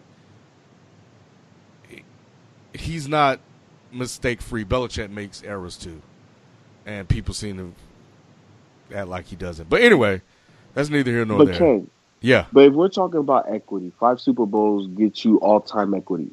Like, you can miss the playoffs for the next 3 years. You don't worry about it. It's all good. I have 5 Super Bowls because of you. Tomlin has 1, which built up some equity, right? How many times has he had a team that underachieved, right? How many times do we say that about Belichick's team? They always overachieve. So you can make mistakes. That you're human. I get it. Sometimes you have to take risks. You have to take calculated risks. Sometimes you have to be conservative. I get it. But at the end of the day, look at the dynamics of the team, right? Yes, you're going to make mistakes, but Bill Belichick's team, he takes no-name guys and makes them into stars, right? Like everybody overachieves. Tom Brady was a 7th-round draft pick. Ben Roethlisberger was a 1st-round top 5 pick, top 10 pick, right? Just look at the differences. That's the reason why Belichick gets the pass he gets. He has the most equity built up ever. Doesn't matter. But with Tomlin, he has something built up. But hey, bro, No, I hear you, and I understand your point. But when you say underachieve, what's underachieving? Not winning the Super Bowl? At least get into it. Realistically, in the AFC, who should have been what should have been the AFC Championship game? Should have been Pittsburgh and New England. Mm-hmm. Yeah. Let's be honest. All year, that should have been the matchup. That's underachieving. They underachieved this year. And keep in mind, Pittsburgh really had a legitimate shot at hosting the AFC Championship game if they took care of business and didn't blow the lead against New England a couple of weeks ago. Throughout the season, they were 13-3, but did they really feel and look like a 13-3 team throughout the season? They had a lot of bad times. Yeah. I think I remember a game against the Colts, like they barely beat the Colts. Well, yeah, all of those are valid, but the record is the record, right? Hey, Ken, I get your point, man. I have some of my best friends, man. Shout out to the Cypher. Diehard Steelers fans, they want Tomlin gone. Wow. I don't think, but I think, and one thing I try to tell them is like, you have to kind of, we look at our coaches and our teams from a fan's perspective when we're fans, but sometimes you have to just step outside of your fandom and look at it from a practical standpoint. I just gave you the numbers. You know what I'm saying? I mean, 8 playoff appearances in 11 seasons. I mean, there are not a lot of coaches that are doing that. You got a guy like Marvin Lewis who's been in Cincinnati. He's the second longest tenured head coach behind Belichick in the league, and he hasn't won a playoff game, and he's getting contract extensions and new contracts. I mean, all of this stuff is happening. So I think I agree with FIFO. I think Tomlin isn't without criticism because he clearly got outcoached, I think, this past Sunday. Doug Marrone outcoached him, and I think Tomlin made some critical mistakes. That decision not to, and his explanation for why he kicked the onside kick was that basically defensively we weren't stopping them. Okay, I get that part of it, but so you don't get the onside kick, and instead of making them go 80 yards, they only got to go 10 to kick a field goal. You know what I'm saying? They got a first down and they were in field goal range. So that just doesn't make any sense. I think sometimes, and it goes back to your point, Ken, that you made earlier about, Dan Quinn and Pete Carroll and the fiasco that happened in Seattle. I think sometimes these NFL coaches outthink themselves. And I think that's one thing Tom did. I don't think that he should be fired, but I think, the Steelers as an organization and the fans, they have a right to kind of hold him to the fire to say, hey, man, look, it's time to tighten up because, at this point, the window's closing. Ben has already said that he's coming back. You've got the best receiver in the game. You've got the best running back in the game. You've got to draft somebody on defense because you can't give up 45 points at home. I don't care who you are. You give up 45 points at home in the playoffs, you don't deserve to win. So, so the Steelers' window to win another title under Tomlin as constructed right now, they're going to have to do some tweaking. But, I think, and I wouldn't be opposed to them maybe changing offensive coordinators if there's not a level of comfort between Ben and Todd Haley. And there clearly doesn't seem to be. I mean, Big Ben threw Haley and Mike Tomlin up under the bus in his post-game press conference. But that's neither here nor there. So we'll see how it plays out. Like FIFO said, I get why fans are upset. I get why these minority owners are upset, but I don't think firing Tomlin is the answer. I just don't. Yeah, and I don't either. The man has never had a losing season as a Pittsburgh coach. He's finished 500, but he hasn't had a losing season. He did that twice. I think that, fans are emotional. And exactly. I understand. But I did some research. I just needed a history lesson, a refresher. Bill Cowher went through the same thing. Fans were calling for him to be fired. I think he missed the postseason 3 straight years in the 90s. One of the criticisms of Bill Cowher was that, he didn't always have his teams ready to play in postseason games.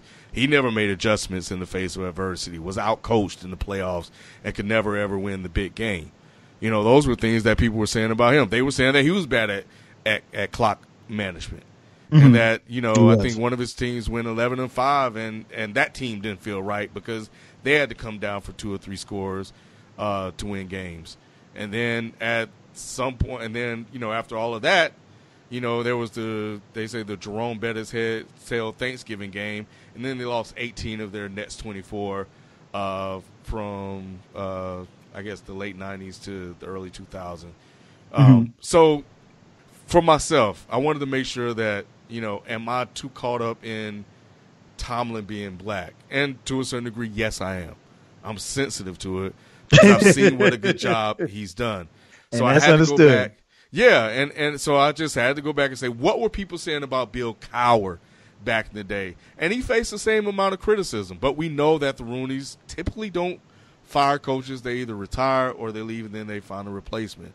This is par for the course with Pittsburgh. And, it is what it is. And I guess people do expect more out of them. But Bill Cowher had 3 losing seasons, I think, and trust me, they wanted to get rid. I remember those years. Those were the slash years we had Cordell Stewart and and they questioned him. They thought he was gay and they questioned his sexuality. Bill Cowher won 1 Super Bowl and that was in 2005.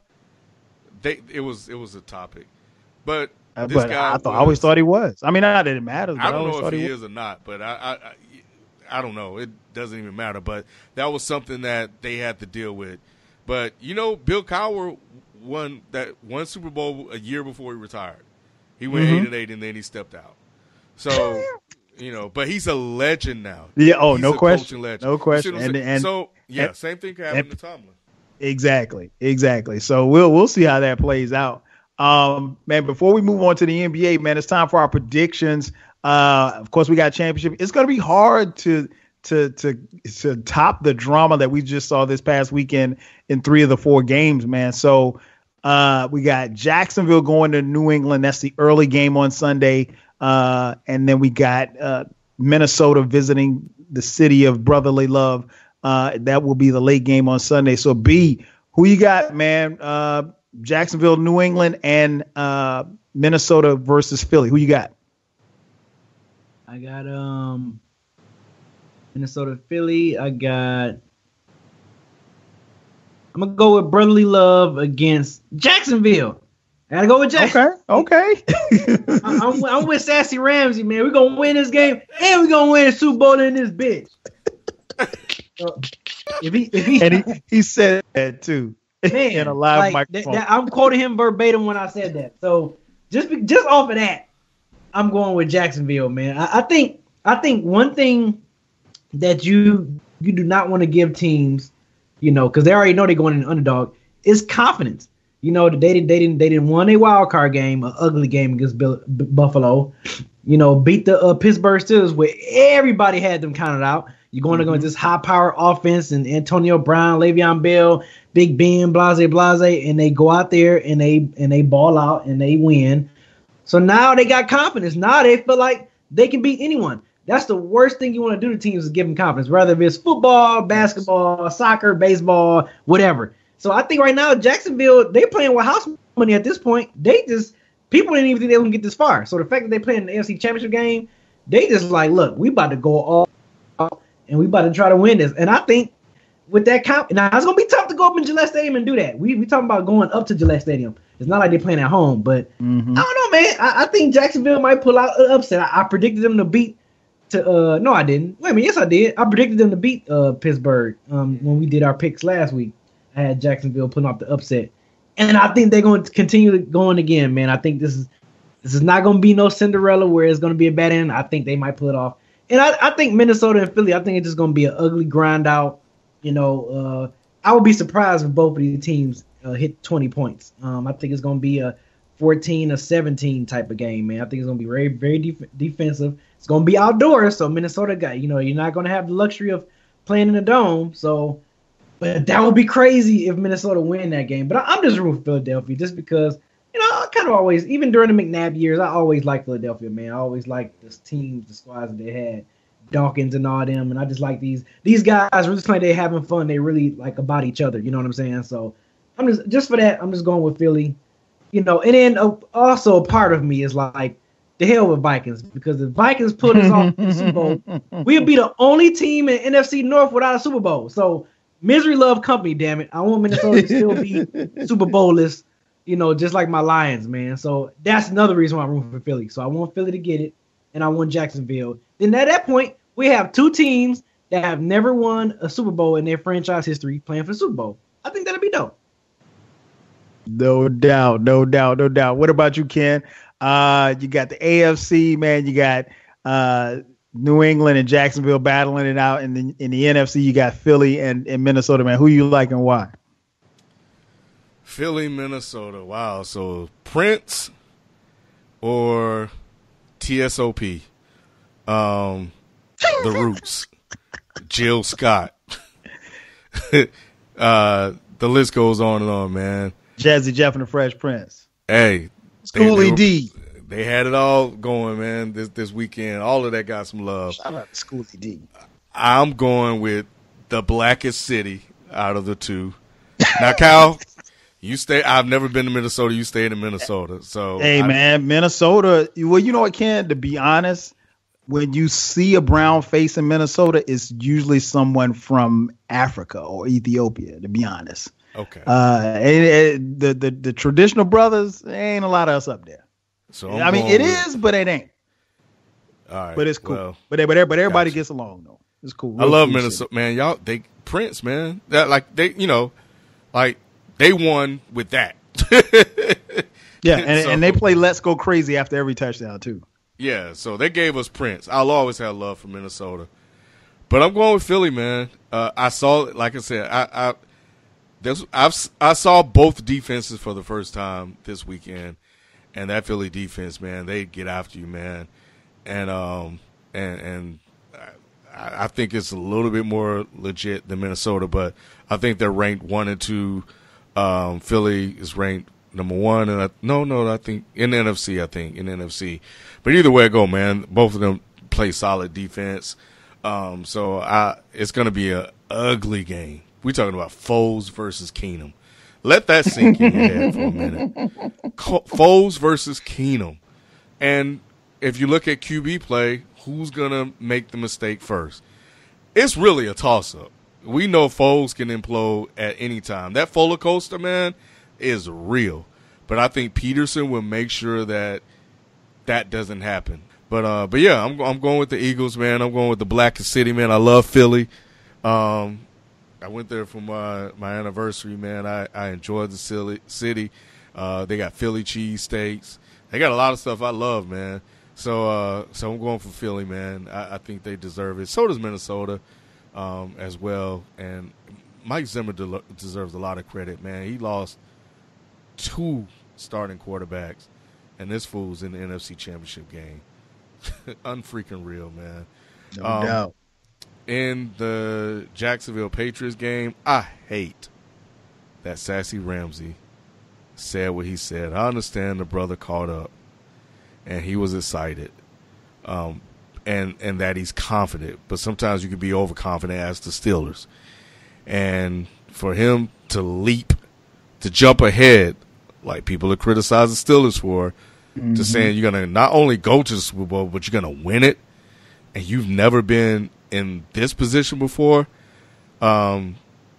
speaks to their level of inexperience, but also speaks to their confidence.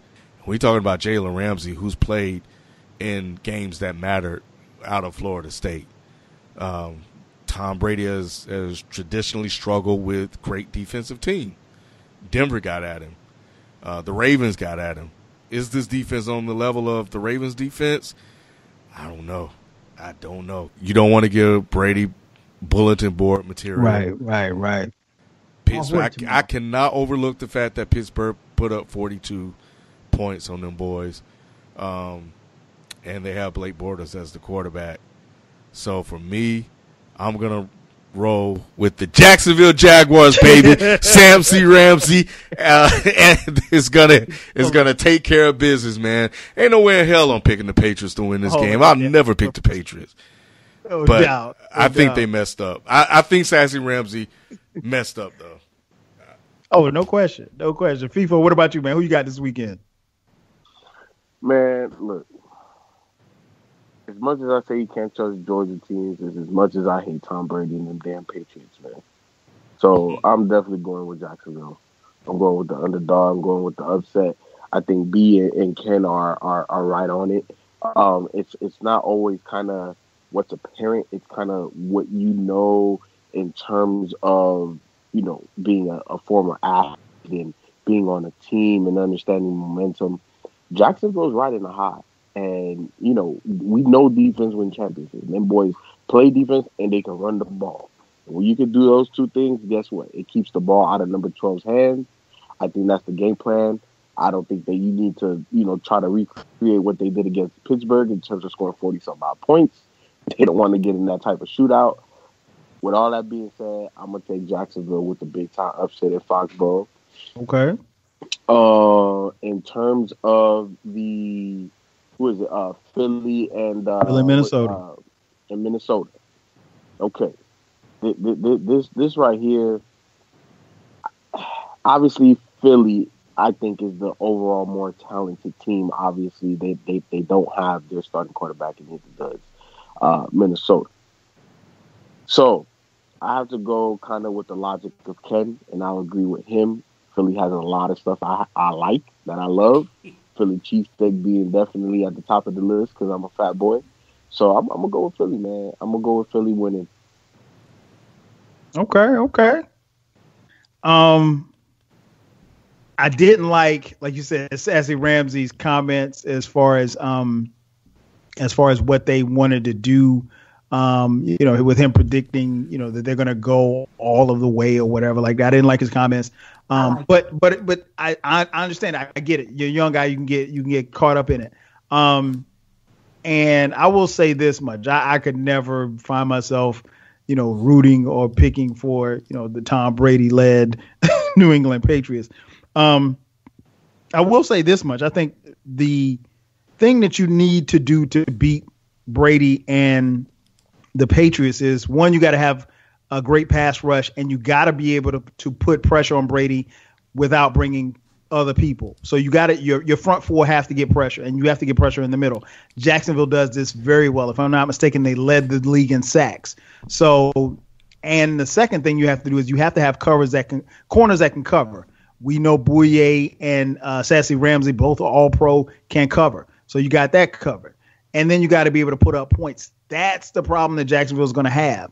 But they put up 45 points this past weekend. So I think defensively, if they can get it done, if Blake Bortles can make 6 plays, Blake, I know you're listening. If you can make 6 plays, y'all got this. So yeah, I'm going with Jacksonville. I think it'll be a close game. I think, but I will say this much. If the 4 of us are wrong, it'll be because Roger Goodell has made the phone call already to the refs to make sure that ain't no way in hell that the Jacksonville Jaguars make it to Minneapolis. Because trust me, they can't sell the Jacksonville Jaguars in the Super Bowl as well as they can sell Tom Brady in the Super Bowl. So Trust and believe that when we look at the stat sheet come Monday morning, Jacksonville is going to have like 15 penalties. New England might have 7, or they might have 3. So they're not going to win the flag battle. I can tell you that already. The call has been made. Over in the NFC, man, I think both teams really kind of evenly match up. I think both teams have great defenses. Both teams run the ball. I'm pretty sure it's going to be cold. So, that's all you want to do is run the ball. You don't want to have to throw. I think it's really going to come down to field goals and turnovers. Who can make their field goals? Who won't turn the ball over? I like Keenum more so than I like Nick Foles, even though Nick Foles did play well against the Falcons defense. So, yeah, man, I got to go with Minnesota, man. I know everybody that's going to be at the Loop on Sunday watching the game. One of the best restaurants in Minneapolis, man. Love the food. I used to eat there all the time. So yeah, I'm going with Minnesota winning. I'll probably say 27-24. In the Patriots game, I'm going to go 17-14 Jaguars. So that's the way I see it going down. Before we get out of here, man, let's go to the NBA. What can we say about what's going on in the NBA? Man, the Cleveland Cavaliers, to say that they are struggling is an understatement. What's been going on with this team. The Cavs have lost 4 in a row, 8 of their last 10. Right now they're the number 3 seed, and they're 4.5 games ahead of the 9th seed, and 7.5 game back of the Boston Celtics, who lead the East. Now, obviously, with the number 3 seed, they're only going to guarantee themselves one playoff series with a home court advantage. Of course, we got a lot of time before that happens, but just over the last week or so, man, they blew a 22-point lead at Indiana. They lost by 34 to Toronto in a game in which they were down by 41 points at one point. They had a 28-point loss to the Timberwolves. And then obviously last night at the time of this recording, losing to Golden State by 10 at home. Man, what can I say about this team? The defense has yielded 100, basically averaging, giving up 120 points a game over the last 5 games. Defensively, they're ranked 29th in the league. We know that they have issues. Isaiah Thomas is just getting back into shape. Right now, he's shooting 35% from the field. In his last 3 games, he's only made 13 of 47 shots. That being said, FIFA, what's wrong with Cleveland? Oh man, it's not the same old squad. Kyrie saw the writing on the wall. He made his move. Cleveland is in one of these situations that I feel the writing's on the wall, and ownership and management will not pull the trigger. At this point in time, right? What were they lost? Like 8 out of 10. 8 out of 10. 4 in a row, 8 out of 10. And I think they play again Thursday against Orlando. They better not lose to Orlando. Look, there's going to be wholesale changes after that, especially if I was the GM. They're going to have to make some moves. And because LeBron has not committed long term, that leaves the entire state of the franchise up in the air. And if your entire franchise is predicated on one person, then you really have not built a true foundation. And what better time than now, especially when you already know you're going to be guaranteed a pretty high draft pick, maybe not number one overall, but you're going to have at least a top 5, top 10 pick in this upcoming draft, which is loaded again. You got to start making moves. You have a lot of valuable assets that other teams would want, mainly because your talent is still under contract. So I would make moves. You got to make moves. It seems like this is just, it's too dysfunctional. You see how LeBron's antics on the sideline looks like he's the coach. It don't look right. It don't feel right. And when those two things happen, you kind of have to move on. J.R. Smith, I know the past couple games he hasn't scored. That's a starting shooting guard, man. How do you not score? You are a starter, and you're known for scoring. How do you get 0 points? There's just, I can't pinpoint exactly. Like, oh yeah, it's this one thing. No, I think it's a multitude of things. So at this point, I just believe that you have to make wholesale changes. I take on bad contracts. I take on draft picks. I take on all of that. And LeBron is basically going to be begging me for me to trade him because I got to get something for him too. Unless he wants to play with a whole bunch of bums and G Leaguers, I got to get something for LeBron. And I think that's where Cleveland needs to truly consider. That's really where they are, because the reality of the situation is, if you do make it to the finals, and I did say it because I truly believe Boston is going to make it out this year, but if they make the finals, what's going to happen? Like, we know what's going to happen. Golden State is going to beat their ass big time. So why endure that? Why endure that when you know you can't beat the juggernaut when you have the king?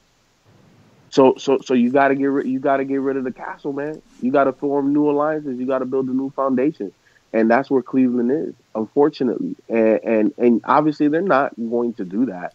No professional sports team would do that with the best player on the planet on your team.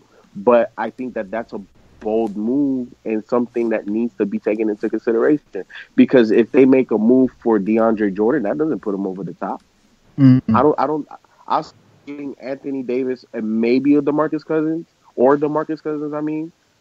put you over the top of Golden State. And that's really not, obviously they haven't been playing defense. They don't have no rim protection, but their problem is all defense, and especially perimeter defense, especially when you have a guy that's 5'9" and was the worst rated defensive player last year. Obviously he ain't helping much. So I just rather scrap the project and start all over. Bold moves from FIFO, man. B, what about you, man? I read the numbers, man. 8 out of the last 10 since Christmas losses for the Cavs. Like I said, their last 4. I mean, you have a game where you, at one point, you're down by 41 points. What's wrong with the Cavs, man? They can't play no damn defense. You cannot be be committed on the defensive end playing against a team like Golden State. Because if they meet Golden State in the finals again, which I'm still not giving up hope on Cleveland coming out the East, not just yet, but they just not playing no defense, man. And if you go out there like a daisy defensively, you're gonna get swept. They're gonna get swept this year if they end up facing the they will end up facing the Golden State. Because like I said earlier, I tweeted earlier, you might well just get Golden State another championship. Nobody's gonna beat them in a 7-game series. If they go against them this time, even with supposedly people say this is the deepest bench LeBron has right now, they're going to get swept out the water, I think, this time. Because Isaiah Thomas is good, but he's no Kyrie Irving. He is definitely no Kyrie Irving. But yeah, man, that's the main thing with Cleveland. They're not playing any defense. You have to play good team defense to even be considered or somewhat consider a championship squad, man. I mean, as offensive Golden State is, they got guys that's committed on defensive end. Hell, even Kevin Durant is starting to be committed on defense, and that's scary. Like, right. He's starting to get that he's scary on the defensive end. So when you get that, along with Andre Iguodala, Livingston, Draymond Green, like you already got guys that's a dog on defense anyway. I mean, even Klay Thompson, he has his spurts where he's showing up on defensively. But once you start getting guys that can be on defense like that and can still score and get buckets that quick, dangerous team. That's why they're champs. And I don't think Cleveland have that same dog in them. I thought they did when they got Joe Crowder from Boston. I thought they got him and Jeff Green, a couple of good wing guys that can defend multiple 4 positions or 3 positions or more. But they just ain't, I'm hearing rumors they say Crowder's unhappy. You know what I'm saying? In Cleveland. So it's a mess, man. It's a mess. I agree with people. We was texting earlier. Just go ahead and go to San Antonio. Go over there with legendary Greg Pop. So B is proposing that LeBron goes to San Antonio. I ain't mad at it. Ken, what about you, man? We talk via text, man. It's been a topic of discussion. Obviously, the discussion talks have heated up even more. So within the last 24 hours, as we just saw, Cleveland, basically just kind of get run out of the gym in the fourth quarter in their own building. What's wrong with the Cavs, man? Everything. I'll add to what Ralph and I'll add to what FIFO and B just said, man. I think the rotations. I think Ty Lue is the problem. I think he has too many pieces and he doesn't know quite what to do with them. They were fine until Tristan Thompson came back. Tristan Thompson came back. They tried to work him in. They had a bump in the road. And now IT is back and the speed bump has gotten a lot bigger. And they just have a lot of pieces, man. J.R. Smith whining about not starting. He got to go. Shumper's hurt, but he got to go because he makes way too many boneheaded plays. Crowder doesn't want to be there. He's playing like 21 minutes or so a game, and you could just look at him on the court. It's like he forgot how to play. It's like he forgot how to play basketball. He is not the same guy that we saw in Boston last year and the years before then. His energy is not there. He puts forth no effort, and he just doesn't look happy. I think Jeff Green, when they were successful, Jeff Green was playing really, really well. But they bringing him off. Well, I think he's always came off the bench, but he's back to being the inconsistent Jeff Green that we've always known, and he's not having an impact, anymore. And I just think the rotations are all over the place. Ty Lue hasn't figured it out. Stephen A. Smith reported that role players are going up to management and complaining about their roles, and they don't know, and their playing time, and it's all kind of mess, man. It's time to move some pieces. I would not trade that number 1 pick. I wouldn't. I would keep that because LeBron hasn't committed, and I need to look towards the future for my organization. He gave us one. I'm happy, but you're not about to cripple me again. But I think there are some other moves that they can make to improve this roster. This is a case where they just have too many pieces. This is a nightmare. And I'm with FIFO. I don't see them getting out of the East right now. Because until Tyronn Lue, when I watch this team play, I don't understand, especially when I watch that Warriors game. They are so inconsistent on both ends of the court. It's baffling to me. When I watch Golden State play or San Antonio play or Boston play, everybody knows what they're going to do, when they're going to do it, their roles. They don't try to do too much. They really play as one unit. This is a situation where I think having the best player on your team is detrimental to the team because they tend to rely on him way too much. There are far too many times when we look up and LeBron is having to be or is the best player on the court against the Warriors. He had like 16 in the first quarter, I think, or something like that. Nobody else was involved. When the Cavs won 18-19, they were moving. The bench was playing well. Everybody was functioning as one unit. They were in sequence. They were sharing the ball. A lot of that is dissipated, and it's back to LeBron or bust. And I don't really think LeBron wants to play that way. I think he would love to play the way that Golden State will play or the way that San Antonio plays, and not the way that they're playing now. They have enough weapons, but they need a right system, and they need a right coach to get them heading in the right direction. And we've been on this Lou train for a while. We tried to fire him last year. They got it right, but they went 23-23. Remember, when they started out 5-7, we ratcheted that thing back up. Fire Lou. It's back on again, and they got Blatt up out of there, and we really have to look at Lou now because you have pieces. We all know that if you don't get along with your teammates and there's dysfunction, you're not going to go that far. And we have a long way to go, but I feel like this isn't the end of the story, and I think we're just beginning. And whatever went on between LeBron and Kyrie, we will find out their personal issues and why Kyrie left. At some point, it's going to leak out. Of course. But this is a nightmare, man, and I think LeBron is playing well, but I think we're starting to see the end of the Kings' reign in the East. Wow.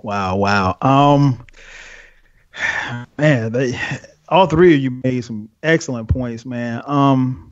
I really can't go too much against anything anybody said, to be honest. I think B touched on it. He said, the part about them not playing defense. And I think sometimes you have to want to play defense. And I don't see it consistently on a consistent basis. And I'm going to give you a point of reference. There was a moment last night in the game, and many of you, I'm assuming, listening to this podcast saw it, where Kevin Durant gets a steal and he's on the break. LeBron beats him to the spot as far as in the paint. And you can tell that Kevin Durant is gearing up, like he's not going to lay the ball in. Kevin Durant probably, once he gets beyond the 3-point line, he's starting to lock in. If you look at the play in slow motion, he's starting to lock in on the rim. So that tells me, and he's kind of gathering his steps, so that tells me that he's going to dunk the ball. And LeBron is in the lane, and LeBron clearly has, the wherewithal and the ability to jump with Kevin Durant, but instead he lets Kevin Durant take off from the dots and he dunks it in his face. And I mean, LeBron doesn't jump, but there's going to be a poster with LeBron in that poster with Kevin Durant dunking. And when I saw that, I was like, well, that's part of the problem right there. Like, you're the lead, and I don't get me wrong, I'm not here to necessarily dump on LeBron, but when you're the leader, you have to take the responsibility on the defensive end. You can't say, well, hey, we're not playing defense, and you're part of the reason why we're not playing defense. I saw a play last night where Steph Curry, of all people, came through the lane and threw down a two-handed dunk. I don't think I've seen Steph Curry dunk in the NBA but like maybe 2 or 3 times, right? So their lack of ability to play defense, I think, is more so is their desire to play defense. Like, they don't even try. And I understand, Golden State moves the ball and they make even the most defensive teams look crazy because Golden State is always making the extra pass. They don't care about who scores. Their thing is, let's get our shots and let's get them all on assisted baskets. They lead the league in assists. So, they're going to get the best shot. They're going to keep passing the ball around until they get the best shot. Rarely do you have guys on Golden State just come down, ISO, jack up a 3. That rarely happens. And I mean, if it does, it's Kevin or it's Steph, and nobody's going to say anything. But I won't go as far as FIFO and Ken and saying that it's over for them in the East, because I still think we just saw this Cavs team prior to Isaiah Thomas coming back We saw them win 13 in a row. I mean, they can do it.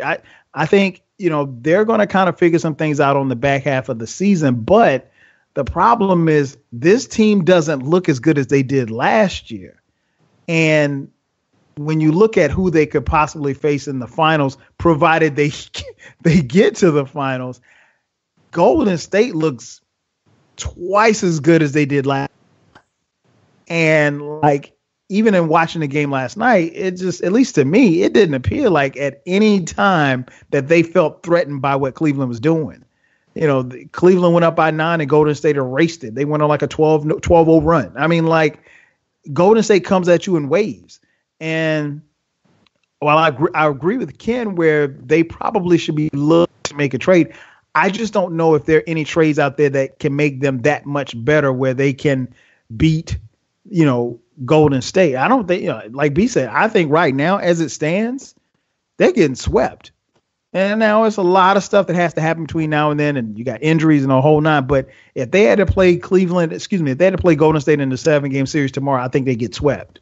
Luckily for them, June is far away, and a lot can happen. But I don't know, man. This, like Ken said, this could be the end of their run. I'm not going to go as far as saying that I don't think that Boston can beat them in the 7-game series because I still believe in LeBron. I still think LeBron's the best player in the game.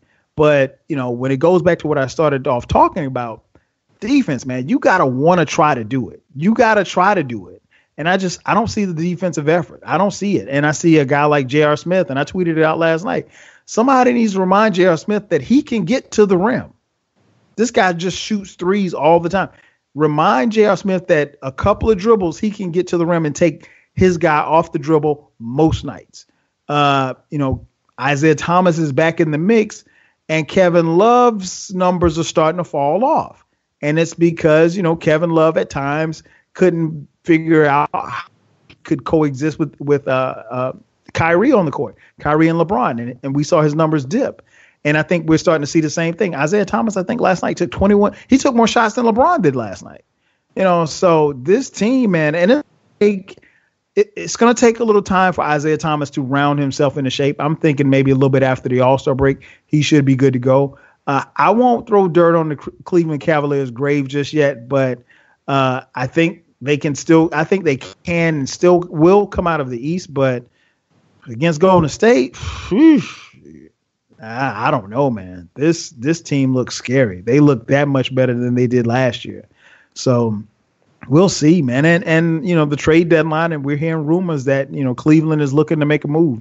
And like Ken said, there are rumblings about guys who aren't, necessarily happy. Jay Crowder does not appear to be very happy with his role, and his minutes are being reduced, and he's not getting the shots getting in Boston. So it's a lot of moving parts, man. And then we got D Rose, that whole situation. D Rose is, should be coming back probably within the next month and a half or so. And they're going to have to try to work him into the rotation, or maybe he doesn't get in the rotation. I don't know. It's a lot of moving pieces, man. And like Ken said, and I hate to admit it, but you got to start looking at Ty Lue, You got to start looking at Ty Lue. I know LeBron and those guys would never throw him under the bus, he doesn't need to be fired or anything like that. But, for Ty Lue, a guy who is supposed to be a defensive coach, your team is damn near last in defensive efficiency. That speaks volumes. That speaks volumes about where they are. So we'll see how it goes.